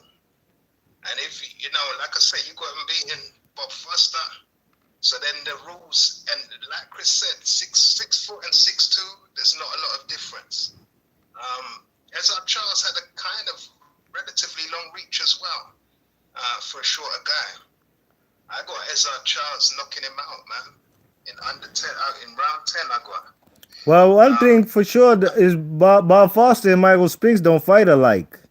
Bob now I'm Foster. not saying that. Now, I'm not saying it's not that, but I'm saying again. Uh, Bob Foster didn't have much output. That's true. Ezra Charles has got way more output. And Michael Spinks, I see him a lot of the time. He capitulate, How? against Tyson. Oh, come on, man. Um, That was against yeah, Tyson, nah, man. but I'm just saying, it don't matter whether it was money, this, that. I don't care. He shouldn't have been there if you didn't want to fight him. He was lineal champion. Uh,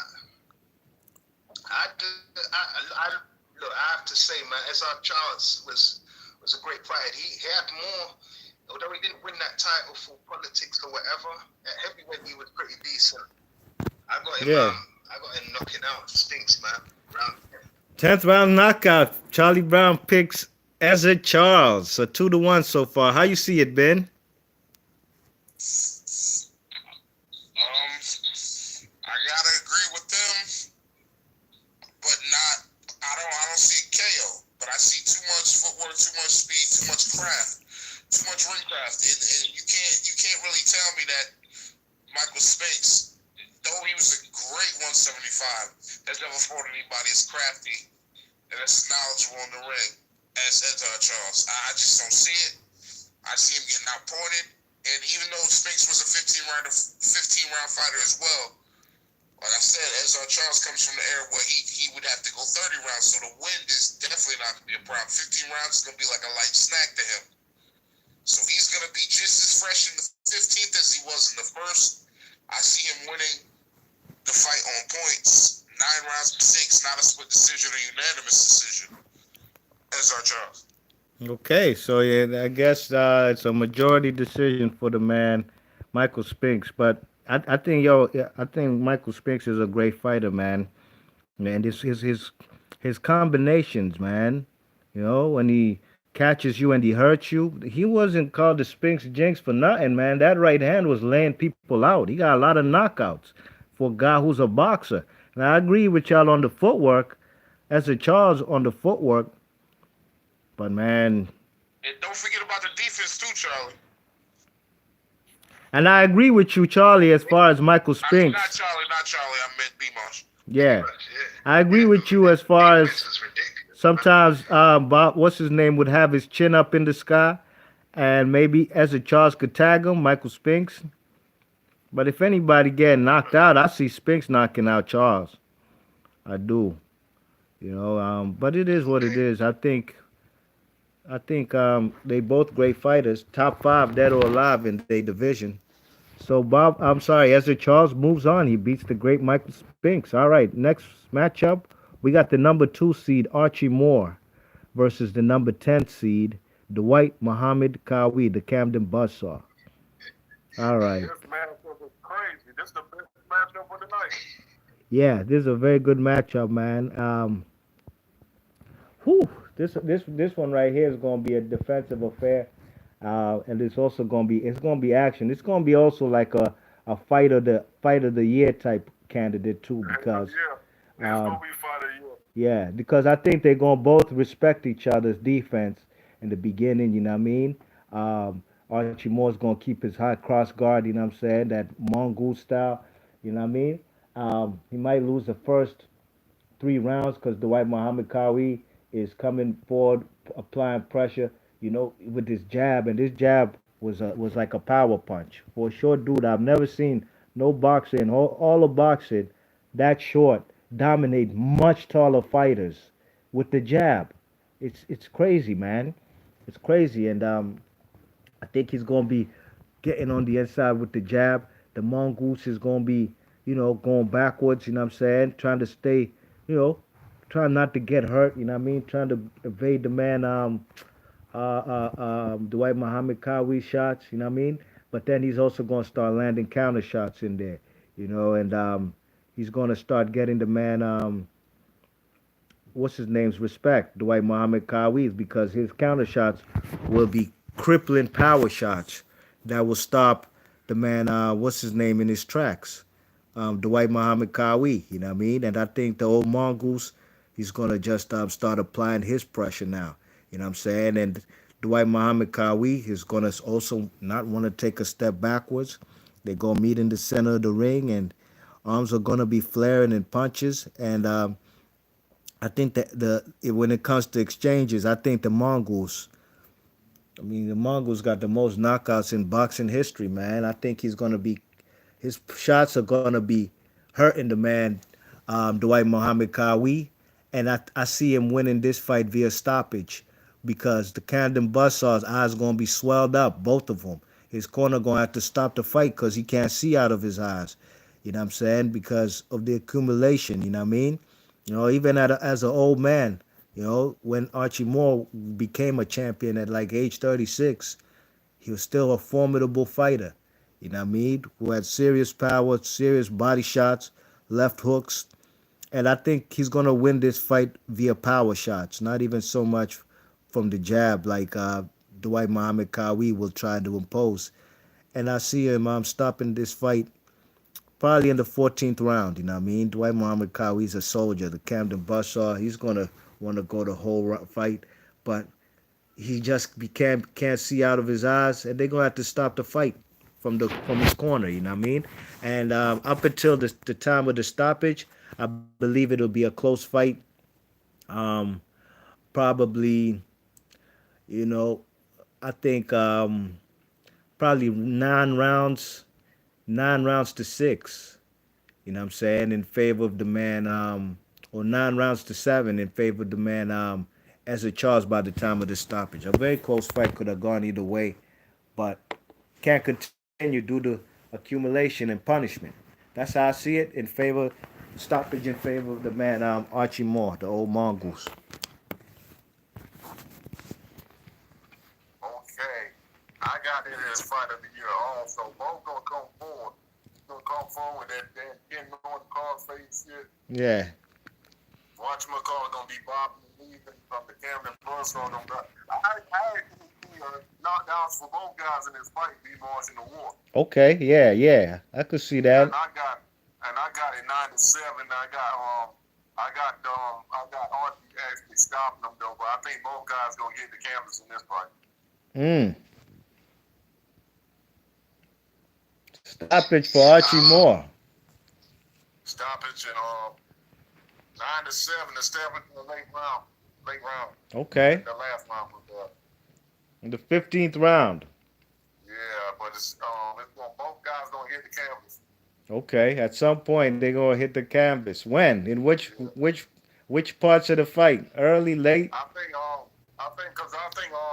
think Archie is a little more defensive than Dwight. That's a little bit better defense than Kawhi because he could do the roll, he could do the crossface. He's a little bit more slicker with the boxing skills. So I think he'll have less punishment than Kawhi will have. Yeah. So I Okay. got Kawhi getting stopped, but I got Archie Moore hitting the ground too, though. True indeed. Yeah. I bet. We All got. right. Go ahead, Charlie. Yeah, I agree with both of you. However, I think the first 5 rounds gonna go to Kwai. I think he's gonna get a standing 8. sorry, Archie Moore. Yeah, he's gonna get a standing eight. Archie Moore will get um, stunned. Like Mm-hmm. he's stunned with a barrage of punches in about round five. Referee will count to eight. I think 5 rounds will go on. I think I see Archie Moore go into the body. This is the key factor for me. Um, Dwight Muhammad, he was good, man. Some fights, but it's mainly I see him not a he wasn't a headhunter, but I see him more going to the head. Archie Moore slipping, moving, but the body, the body um, game for Archie Moore is much better, much slicker. I see him getting a knockdown in round 10. Mm-hmm. And then, you know what I mean? 11, 12 will be like either side, either fighter. But like you said, I see having his eyes getting closed up as well. I Yeah. think when it goes into that round 13, that's where I see Archie Moore stopping him. Kind of Mm. see him having, yeah, I see him, combinations and that start flowing.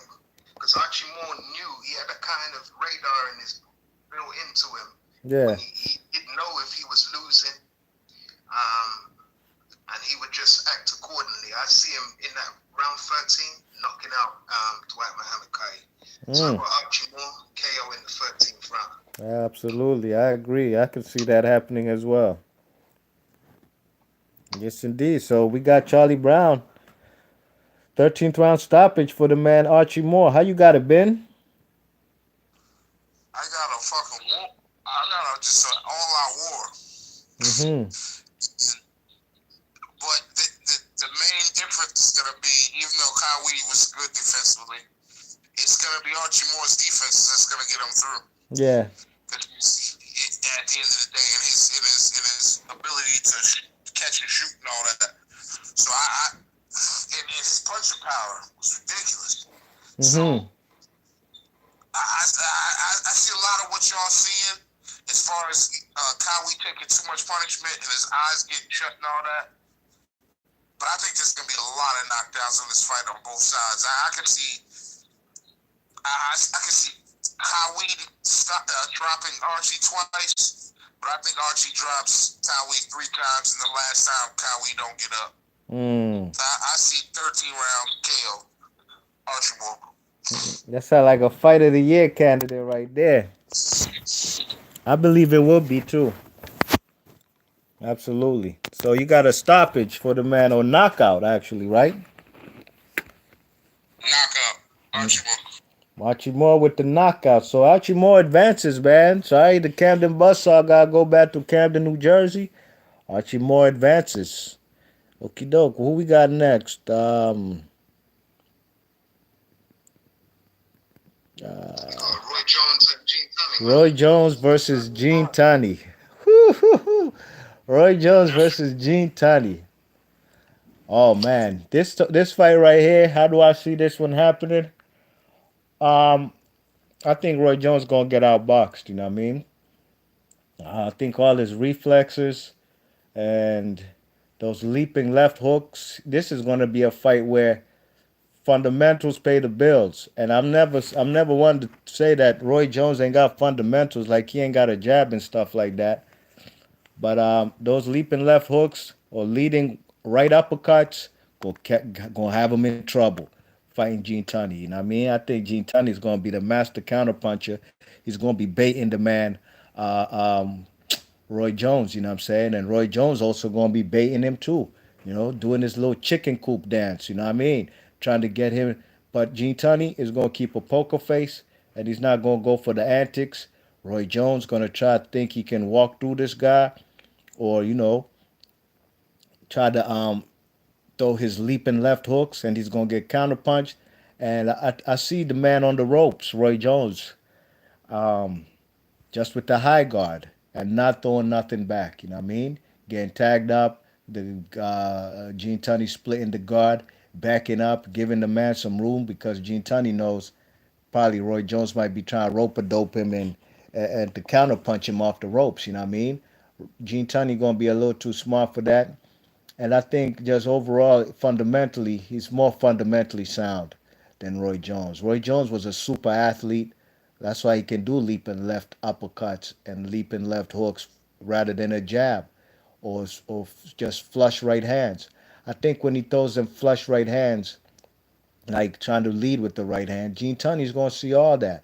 I think if Roy Jones comes out and tries to be a fundamentally sound boxer, box behind the jab, you know what I'm saying?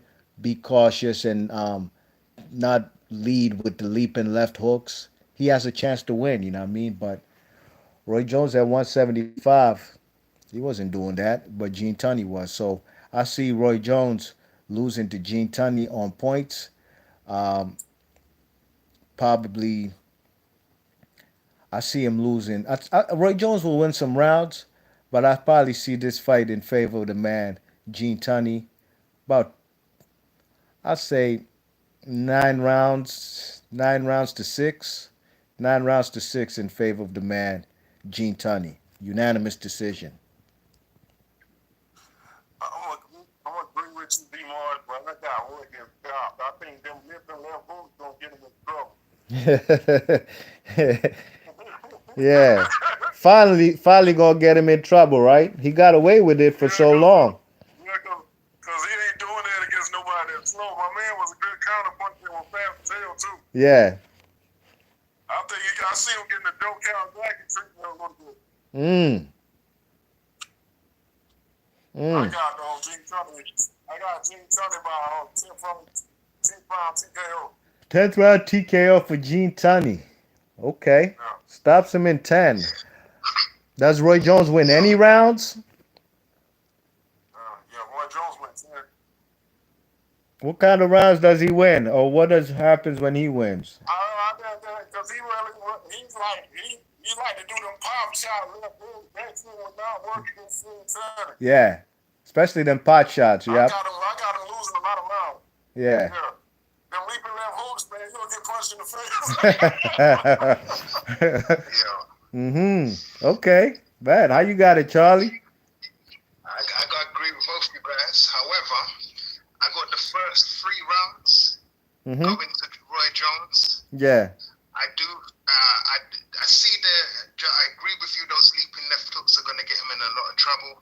Gene Tunney's going to see that. He's going to have either his right hand up, or he's either going to drop his shoulder and counter with the right hand. Yeah, I can see that. But I do see him getting overwhelmed. I see Roy throwing it, maybe having to adjust and throw it to the body for the first time in his life, and maybe coming up with over the top with the right hand. But we never see Roy do that. But I'm just assuming he'll be at his best on the night. Yeah, the first 3 rounds I see going to Roy Jones Jr. However, after that, I see him tiring as well. Mm-hmm. Because I think, the anxiety, when you're anxious, when you're scared, you burn up a lot of energy. Yeah. And that stuff is not going to work on Gene Tunney, man. He was too scientific. I see him taking just little steps back and then countering. I see him knocking out Roy Jones in round 8, man. Woo. That's how I got it. With a pull counter or something, right? With a straight right hand counter. Mm-hmm. Over the top of that left hook. Yeah, I could see that too. That too. KO round 8 for Gene Tunney. But Gene Tunney knocks people out too. He could take people out, and let's not just forget, it wasn't just defense and boxing skill. He was kind of tough too, man. Yeah. This is a Marine, man. This is a guy who he actually went to war, you know what I mean? Mm-hmm. That was his prerogative, but I'm just saying, back in them days, to even come back in one piece without your limbs missing, this guy was tough, disciplined, scientific, and he was quite, what's the word I'm looking for? He's quite classy as well. He wasn't like a rough. Nah. He's a distinguished gentleman. By the mob, nothing like that. Yeah. This is a guy, Roy Jones I could imagine the press conference and all of that. Roy Jones would not get to this guy. Mm-hmm. I see him, Gene Tunney knocking him out in round 8. Yeah, you're a distinguished gentleman. Yeah. Mm-hmm. Absolutely. So 8th round knockout for Charlie Brown. Gene Tunney knocking out Roy Jones Jr., the Fighting Marine. How you got it, Ben?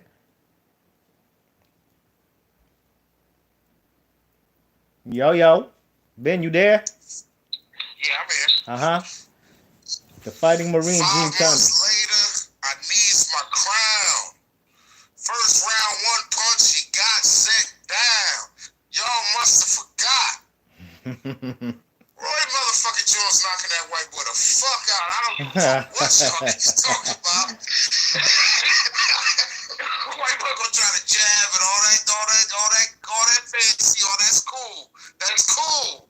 Roy sleep in and catch him with that 2 pieces over. I don't give a shit.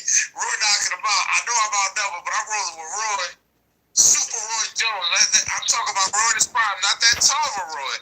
This is that crazy, beautiful Roy. Well, we talking about Roy.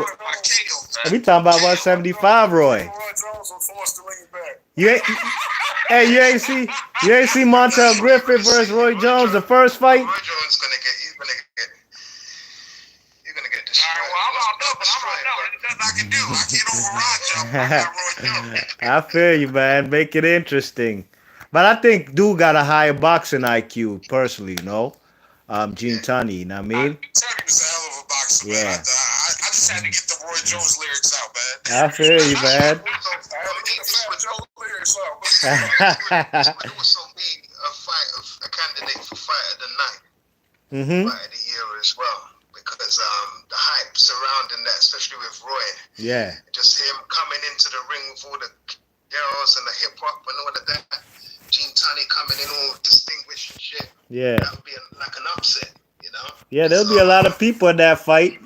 You might even see the president of the United States at that fight. I mean, it's a fair pick by you guys, and I'm going to explain why. Because, I mean, Gene Tunney, I don't know his exact win total, but I know he only got 1 L. Yeah. I know he has like 88 It's fights. Harry Grimm, but I think it's Harry Grimm. He only got 1. He only took 1 loss. So you guys saying he gonna win? Ain't that far fetched? Yeah, man. He is who he is. All-time great. So is Roy Jones. He's an all-time great as far as his skill set. I think he can fight in any era. But I think Gene Tunney takes this one. So Gene Tunney advances. Roy Jones, you can go back to Pensacola and you can watch your chickens. All right.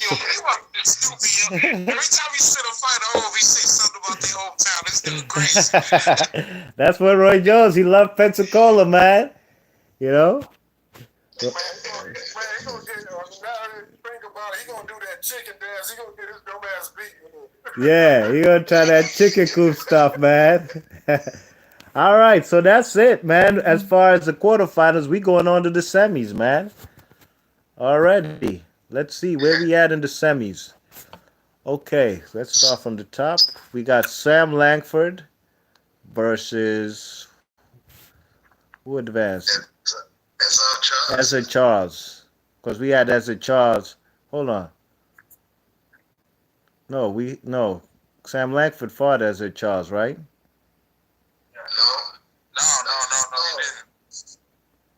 No. Okay. Sam Langford. We got Ezra Charles,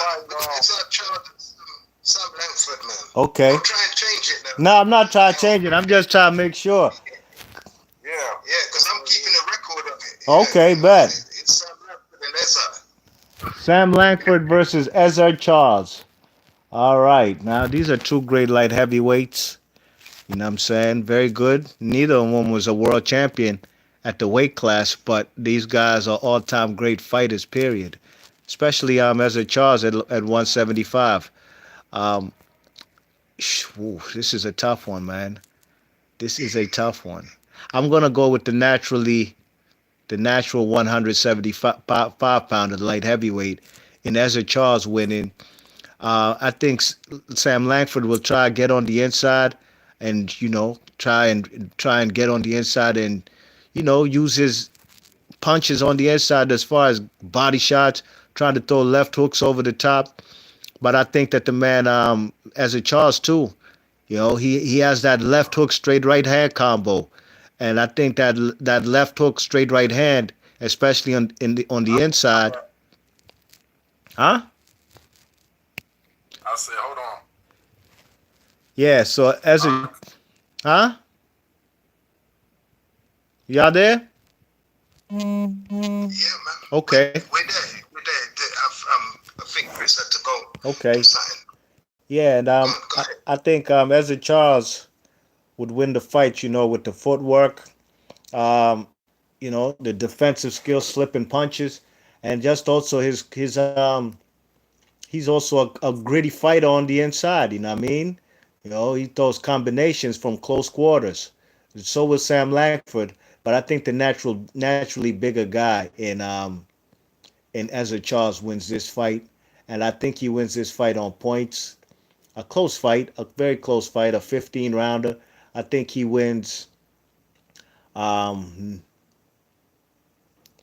Let me see. I think he wins 9 rounds, 9 rounds to seven for the man, Ezra Charles.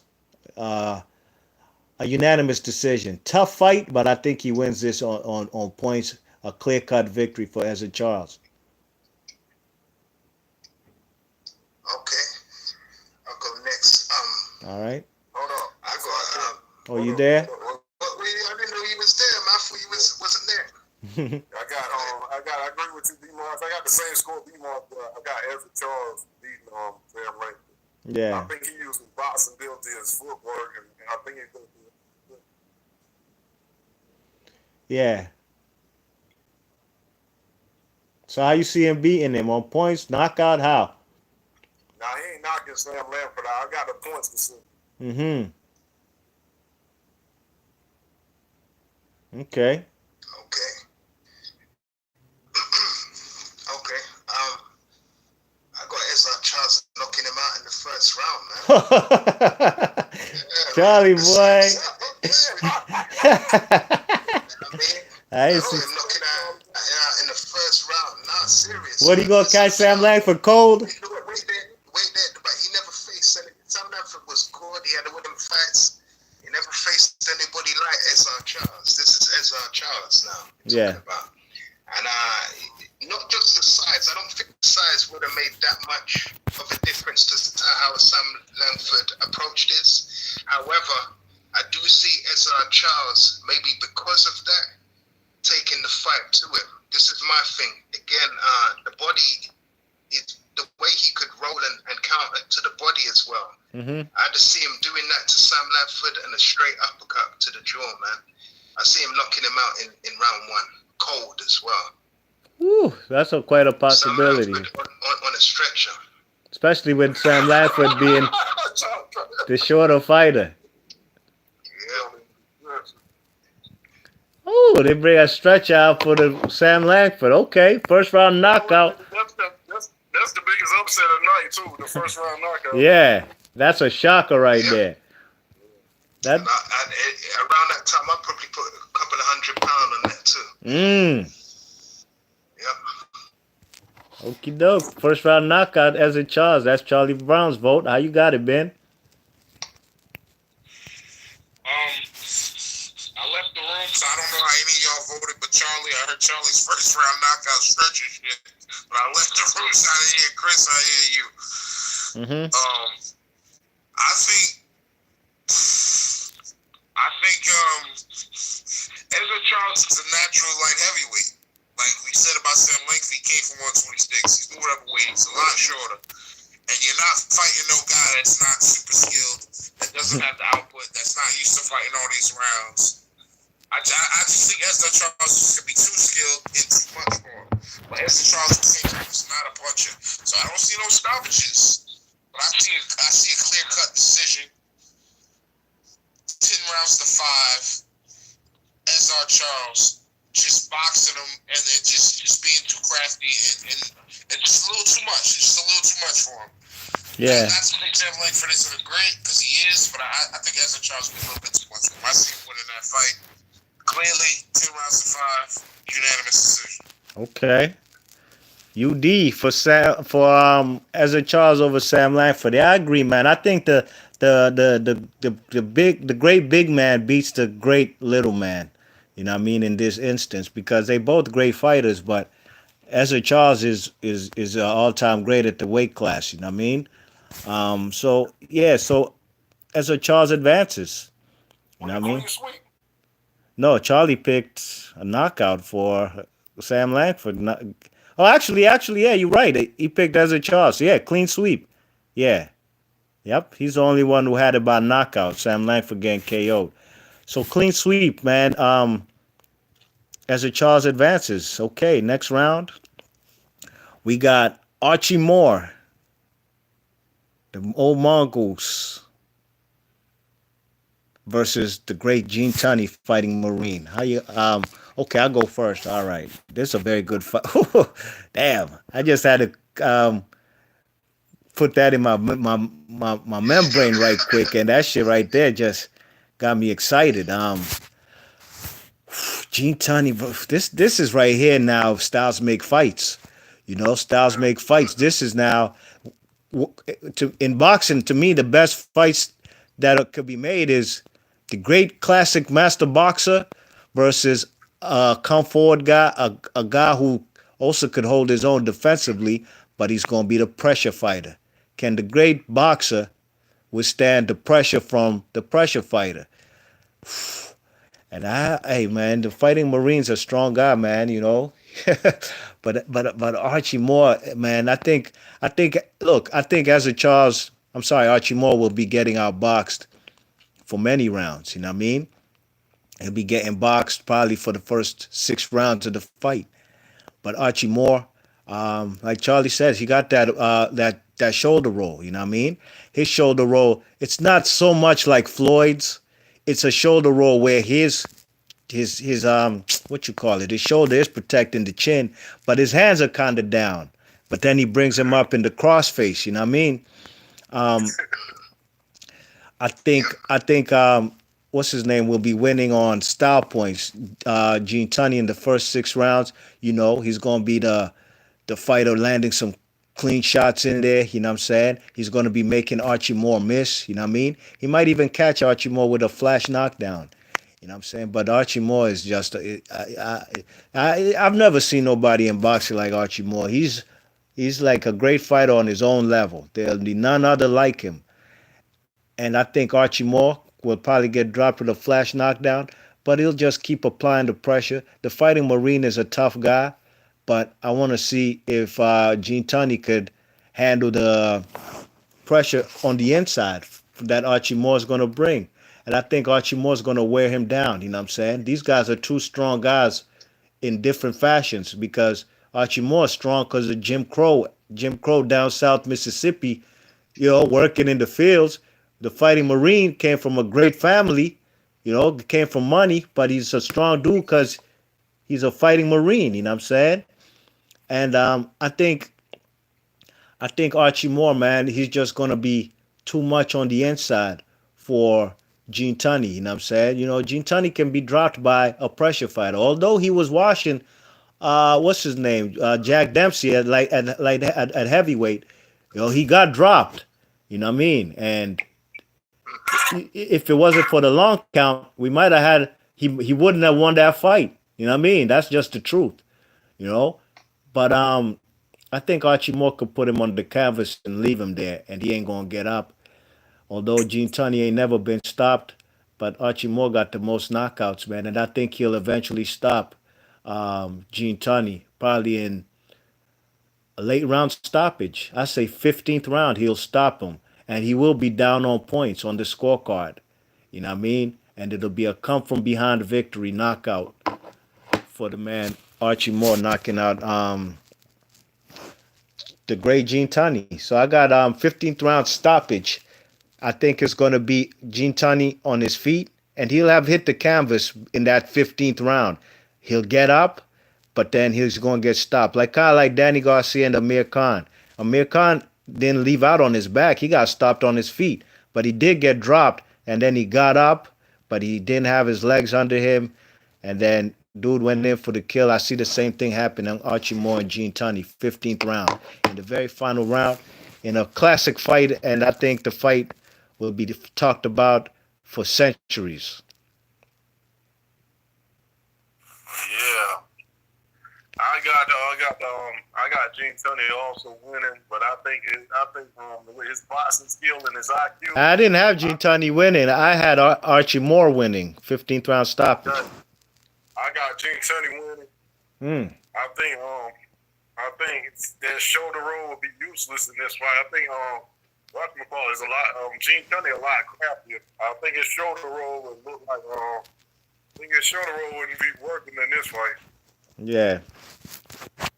I think he just get pop shot and moving around the man. And then Gene Tunney is physical tough too. I think that, and I also seen fights that Archie Moore lost to some boxers like that. Uh-huh. Yeah, so I got Archie Moore winning on. I think I got Archie Moore losing, and I got Gene Tunney winning on the point. Okay, like how many rounds? I think I got mine 10 rounds to 5. Okay. Any knockdowns? Nah, I don't think it's gonna be a knockdown for either guy. Okay. 10 rounds to 5. Chris Caban gives his vote. How you see it, Charlie? Yo, I see it. I don't think there's going to be any knockdowns for either fighter either. I don't think that it will finish on a technical knockout either. I got this fight bizarrely. The first round going to Gene Tunney, second going to Archie Moore. Mm-hmm. And I see that's how the fight's going to go. It'll be back and forth. One round to Gene, one round to Archie. It will keep going like that. However, so it'll be by end of round 14, it'll be 7 rounds apiece. I just think they're both going to respect each other, respect each other's offense. I don't see Archie Moore really pressuring in that. I see that like a counter punch kind of, you know what I mean? Mm-hmm. But I do think that round 15, that's when Archie Moore is going to put the pressure on, and that's going to be the deciding factor. I got 8 rounds to 7, unanimous decision, and one of the, more purer boxing fights of the century. I got Archie Moore winning that unanimous decision, 8 rounds to 7. Whew, Archie Moore going out box. Man, if that's how you see it, you should put a whole lot of money on Archie Moore winning on points. You should bet a whole lot of money on that, because you're gonna get paid. I think I agree. Like I would agree in another sense. If it was like maybe one of the earlier rounds of this tournament, yeah, then there'd be knockdowns. You'd see knockdowns. But I think by then, both of them in the semi-final, mm-hmm. they're going to both be cautious and respectful of each other. Gene Tunney was very tough, and I don't see him really going to put out an offense against things. So yeah, I got it 8 rounds to 7 for Archie Moore. Yeah. UD. Okay.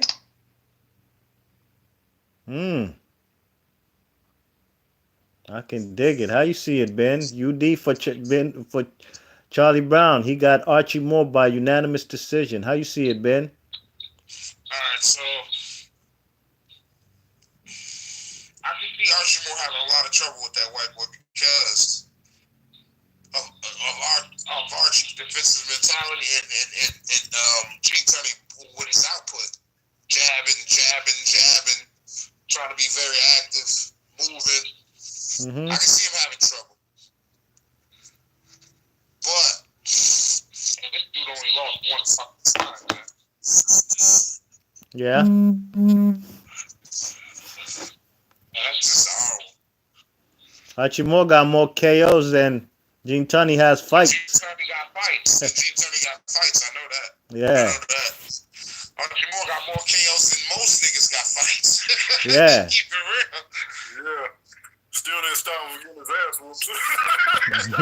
Yeah, he didn't get his ass shot that many times. He feel like he got beat up 80 times. Over 200 professional fights, man. Yeah. Man, I see that there's a very close fight going into the last rounds. And I think it's just going to come down to Tunney's ability to get points, but the deciding factor is going to be Archie Moore's power shots.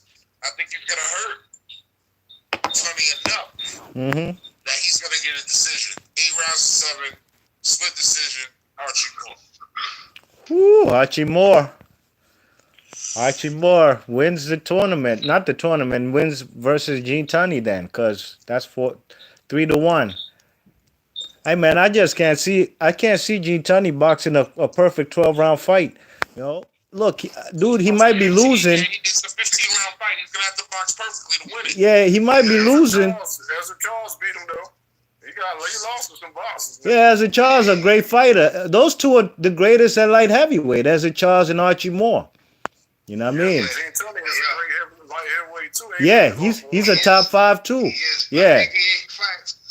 But to me, the knockouts, I think that's what he does, and I would favor him to knock out the guy. Will hurt him bad enough for a stoppage, because if Gene Tunney wins that fight and not getting knocked out or dropped, or man, that's a masterpiece boxing exhibition he would have put on.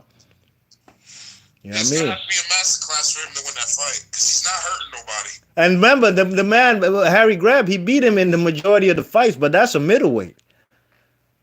That's a middleweight. This guy right here, Archie Moore, is a full-fledged light heavyweight, man. Them fellas was fighting Ali. He was damn near 50 years old. And Rocky Marciano. And he dropped Marciano. That guy got stupid power, dogs. I got to give him the... Yeah. He lost that light heavyweight too. He lost that light heavyweight too. Sure, he lost to Ezra Charles.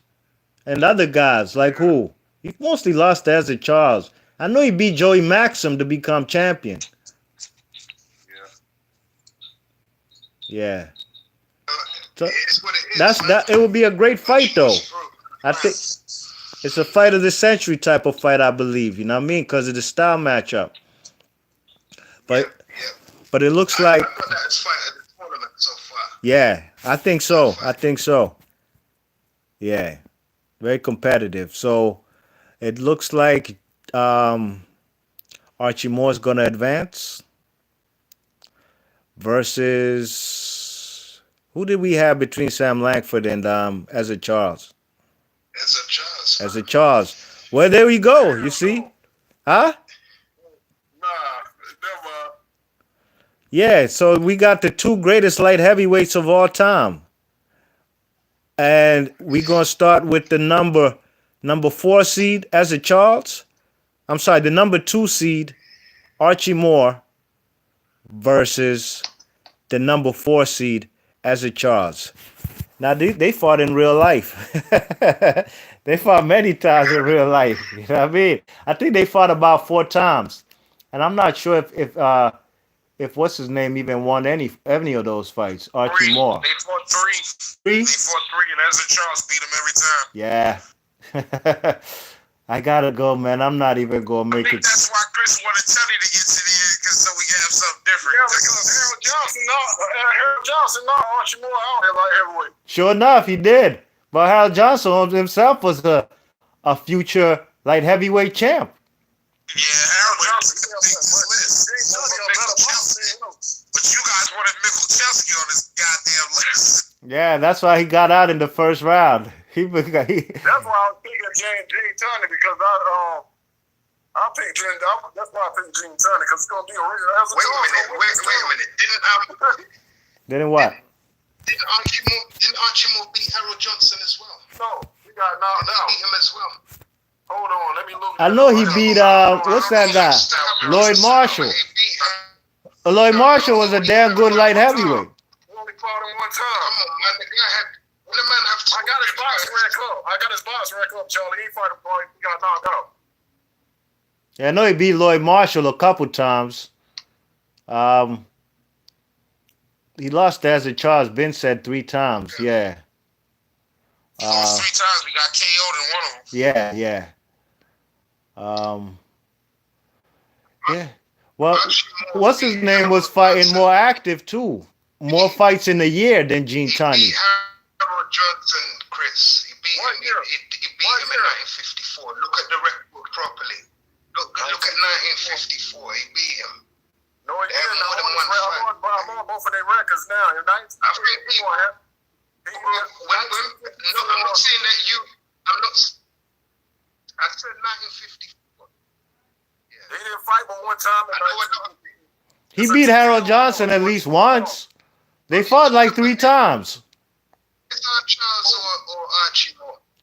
Harold Johnson knocked Archie Yes, he Moore out. did on the 11th of August. And they fought. Look properly. They fought a couple times, at least 3 times, and I think Look properly, Jeff.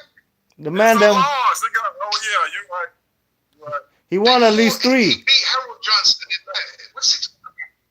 Yeah, you're right. You're right. I thought Because even Angelo got knocked Dundee down. Yeah. Yeah, man. When a man have 200 fights, you have to, yeah. When you got 200 fights, you fighting many times in a Don't year. get me wrong, Harold Johnson was a great light heavyweight as well. Don't ever get it twisted. You know what I mean? He was Yeah. a great guy. He lost to that. So we already know who won the tournament. I feel okay. You can't say that, man. Go through it. Go through everybody and you give your reason why. But don't just say, oh, you did it in real life. All right, yeah, I'm about to do that. So I don't see how he can beat. I don't see why we gotta do that. I don't even see how he gonna beat Ezra Charles. Now, to me, I got Ezra Charles. I'm gonna give my vote right now. I got Ezra Charles beating him. Just stylistically, I think they were almost. I'm not gonna say mirrors of each other, but I think Ezra Charles is more craftier. Not as of a heavy. Yeah, he ain't a heavy hitter like Archie Moore, but I think he outpoints him. You know what I'm saying? I think in a majority, if they fight 5 times, he'll win at least 4. And I think he'll beat him on points just with the craftiness. You know what I mean? Staying away from Archie Moore's straight right hands and left hooks, and I think he beats him just like he did in real life. I knew this dude was gonna win the tournament, though. But he should, man. It's either or. Who gonna beat these guys? Our joint ain't biased. We. I think Gene Tunney, no matter who would have won, Ezra Charles gonna beat Gene Tunney or Archie Moore, I think. Yeah. I got Archie Moore beating Ezra Charles. You got Archie Moore. I got Archie Moore. I just think the money thing. Got knocked out by left hook in one of them. Now this is a black tournament. No, think about it. Yeah, this is a black tournament. All 4 of us got up our money for this tournament. You know what I mean? He's gonna feel enamored by that. You know what I mean? He's gonna come with his A game. Yeah. Both of them gonna come. I would have had it 8 rounds to 7 though for Archie Moore. A very close fight, just like I had Gene Tunney. Oh, you're doing it just to feel sorry for Archie Moore. No, man. Archie Moore, to me, I'll be honest, in my fear, he's the greatest of all time. Mm. That's he's up there. He's up there. He's up there. I agree with you. Yeah. I reckon he should be, but I reckon in most people's top 10, dead or alive, he might be there. And he's from the Black Murderers Row. Everybody's top 10. He's Black Murderers Row. He fought Black Murderers Row guys. I think he fought Charlie Burley too. I think he lost. I know he fought Lloyd Marshall and beat him and Jack Chase. I got to rate him because he avoided the mafia, man. He didn't let the mafia control him. They kept him out. Yeah, that's why it took him. It took him 16 years. Like a lot of black brothers was selling out. He didn't do that, man. That's why it took him 16 years to get a title shot. He was a good trainer as well. Man. A good boxing He beat trainer. Joe Walcott too. Yeah, he did. Yeah. I got man. I'm gonna be honest with you. The round before, I knew Ezra Charles about to win this damn tournament. You were just going through the motions. Ben's got Ezra Charles as well. Yeah. Well, there we got it, I man. didn't make a vote yet, but I got Ezra Charles knocking his ass out again, man. Well, he only knocked him out once, and one fight was close. One fight was like a majority decision victory for Ezra Charles, so he probably could have gone either way. I ain't never seen the fight. I just read about it. Fair enough. You're right. Ezra Charles is not a puncher. He wasn't much of a knockout guy. Yeah. But I see him winning on points, man. I see him winning. Like you said, they fought 3 times, right? They fought 3 times. So I Ezra Charles wins 8 out of 10. Ezra Charles wins. Yeah. So, and I don't think this is the night that Archie Moore pulls it off. I got Ezra Charles. That's kind of why I try to pick Tony for this fight, because I think that's why I want to see a rematch. Yeah, well, we got a winner, man. Light heavyweight tournament, and it ain't no bias thing. I think we did it right. You know what I mean? I think we had great fighters. Big ups to Ben Umar for creating You can't the say it list. was biased, B. Marsh, because Gene Tubby damn near made the final. Yeah, not at all. Yeah, So it wasn't biased. absolutely not. You know what I mean? You know, we even had Darius Michikowski and Billy Kahn up in there. You know, guys. Yeah, I think Ben Umar did Bernard Hopkins a horrible injustice by putting him in there with the White Claw. I just would like to say that. Yeah. Hey, that type of fight, you never know. If B-Hop, that was the first loss of his career, you never know how he'll come back from that. He might not come back from that. He might get ruined. You know what I mean? Man, that was the whole B-Hop too. B-Hop was more a middleweight. He was more a middleweight. Yeah, I wouldn't have B-Hop. Yeah, Nah, come on, Chris. B-Hop is a. No, man. You could have had. You should have had. Nah, you gotta put B-Hop, dogs. B-Hop is a. B-Hop was a great light heavyweight. Yeah, he's had multiple reigns. Many times he's had belts. Belt. Had multiple reigns. At an old age too. Young and old. He beat Tarver, who beat Roy Jones. He was headbutting all the time. Nah, he belongs there though. At Man, he's a 175. dirty fighter, man. No That's question. one thing I got. Nah, dirty fighter or not. Admit, like when I heard Low Place say that at the first time, he's right, man. He's Dirty too fighter or dirty, not, man. he is and that trying to get out of the fight, falling out the ring. Light heavyweight. and not to mention his biggest wins. Fucking Darius Michalczewski. If he's making it in B-Hop, Oh, no question. Yeah. He was, but Derek Michalczewski was I a wouldn't winning have put champion for 9 years. Michalczewski in. Now B.R. belongs. He belongs in the 175 top 16. We ain't put him as a top 5. You know what I mean? I think he belongs because above Harold Johnson, I would say so. Sure. No way. Yeah, I would say so. Man. Because them fellas, I've man, seen most he fought young guys at an old age. start Everybody he fought had an age disadvantage at 175. How he beat Tarver was a big upset. Nobody really saw that coming. Yeah, but it's a generational. I think it's a generational thing, man. I think you ask most older guys. Yeah, but we ain't biased. We got old heads in the list. Yeah, no, I hear that, man. I wouldn't have put him in the tournament, though. I'll be honest. Him or who's the other person you put there, man? Syed Muhammad as well. He was good, but I wouldn't have put him there. I would have put Marvin Johnson before Masai. Yeah, I would have put Marvin Johnson. Because Marvin Johnson is a 3-time light heavyweight champ. I think Matthews, they fought twice. I think Matthew Saad Muhammad beat him once, and he might have beat Matthew Saad Muhammad once, if I'm mistaken. Marvin Johnson. Yeah, March. Yeah. Man, the tournament's over. Ezra Charles won it. Now, all this complaining is... Nah, I ain't complaining. I like it. We ain't complaining, man. We ain't complaining. I like the final. I think that final was appropriate.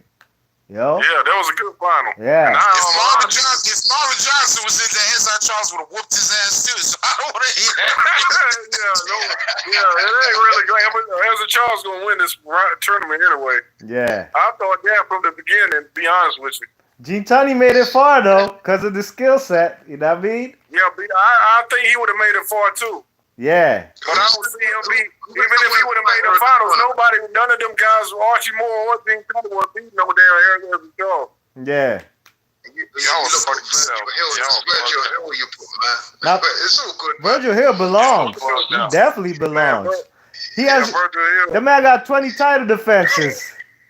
That man, Virgil Hill. You put him against Archie Moore in the first round. hey, Virgil Hill. The majority of Virgil Hill's career is championship fights. That's all he knows. Fighting in world title fights. So he got to be there. Are you guys saying that 1984 Olympic team too? Yeah. You guys are saying that not your favorite fight, but technically you're saying Ezra Charles is the best fighter of all time? At 175? A lot of people say 175. The way I see, a lot of people say is either Archie Moore as a Charles. I say as a Charles. I'm sorry, Archie Moore to me because of waiting 16 years to get a world title shot, getting it, and then keeping that belt for 10 years. You know what I'm saying? That's why I rate him as the greatest because from 36 to 46, and he's fighting. He fought that Yvonne Durrell dude in Canada, man. That dude was beating the shit out of him, and that dude was like 20 years younger than Archie Moore, and Archie Moore still managed to knock him out. You know, I think those are great feats, and even beating Joey Maxim and the Black Murderers Row guys. I think his resume at 175, I think, is even better than Ezra Charles. But Ezra Charles just beat him 3 times. Okay. Yeah. I like Ezra Charles, but I like them old guys though. Ezra Charles and Gene Tunney, they can fight like today. Yeah, absolutely. Mm-hmm. Yep. All right. Archie Moore also. Mm-hmm. All right, we gonna wrap it up, fellas. Yes, indeed. We're going to wrap this one up, man. Big ups to everybody in the chat. Shout outs to Mike104. Big ups to Boxing Learner. EJ Boxing Live. Big ups to everybody. What's the name? Tevin Perkins. Big ups to everybody who came through. Thanks for participating in the chat. There you have it, man. No bias thing over here, man. We got fighters from all generations. And we got the winner of the light heavyweight quarantine 175-pound tournament. Ezra Charles beats Archie Moore, just like he did in real life. B-Marsh Boxing, shout outs to the panel. Big ups to the boxing terrorist Ben Umar. Big ups to my man Charlie Brown. Go subscribe to both of their channels. And shout outs to We Live, Eat, Sleep Boxing, Chris Caban. Go join the Facebook group. I'm sure he's the administrator. He'll let you in. But don't be coming in that joint if you don't know no boxing. He probably ain't going to let you in. B-Marsh Boxing, I'm gone. Peace. Peace, y'all. Peace, man. Bless. Man, I knew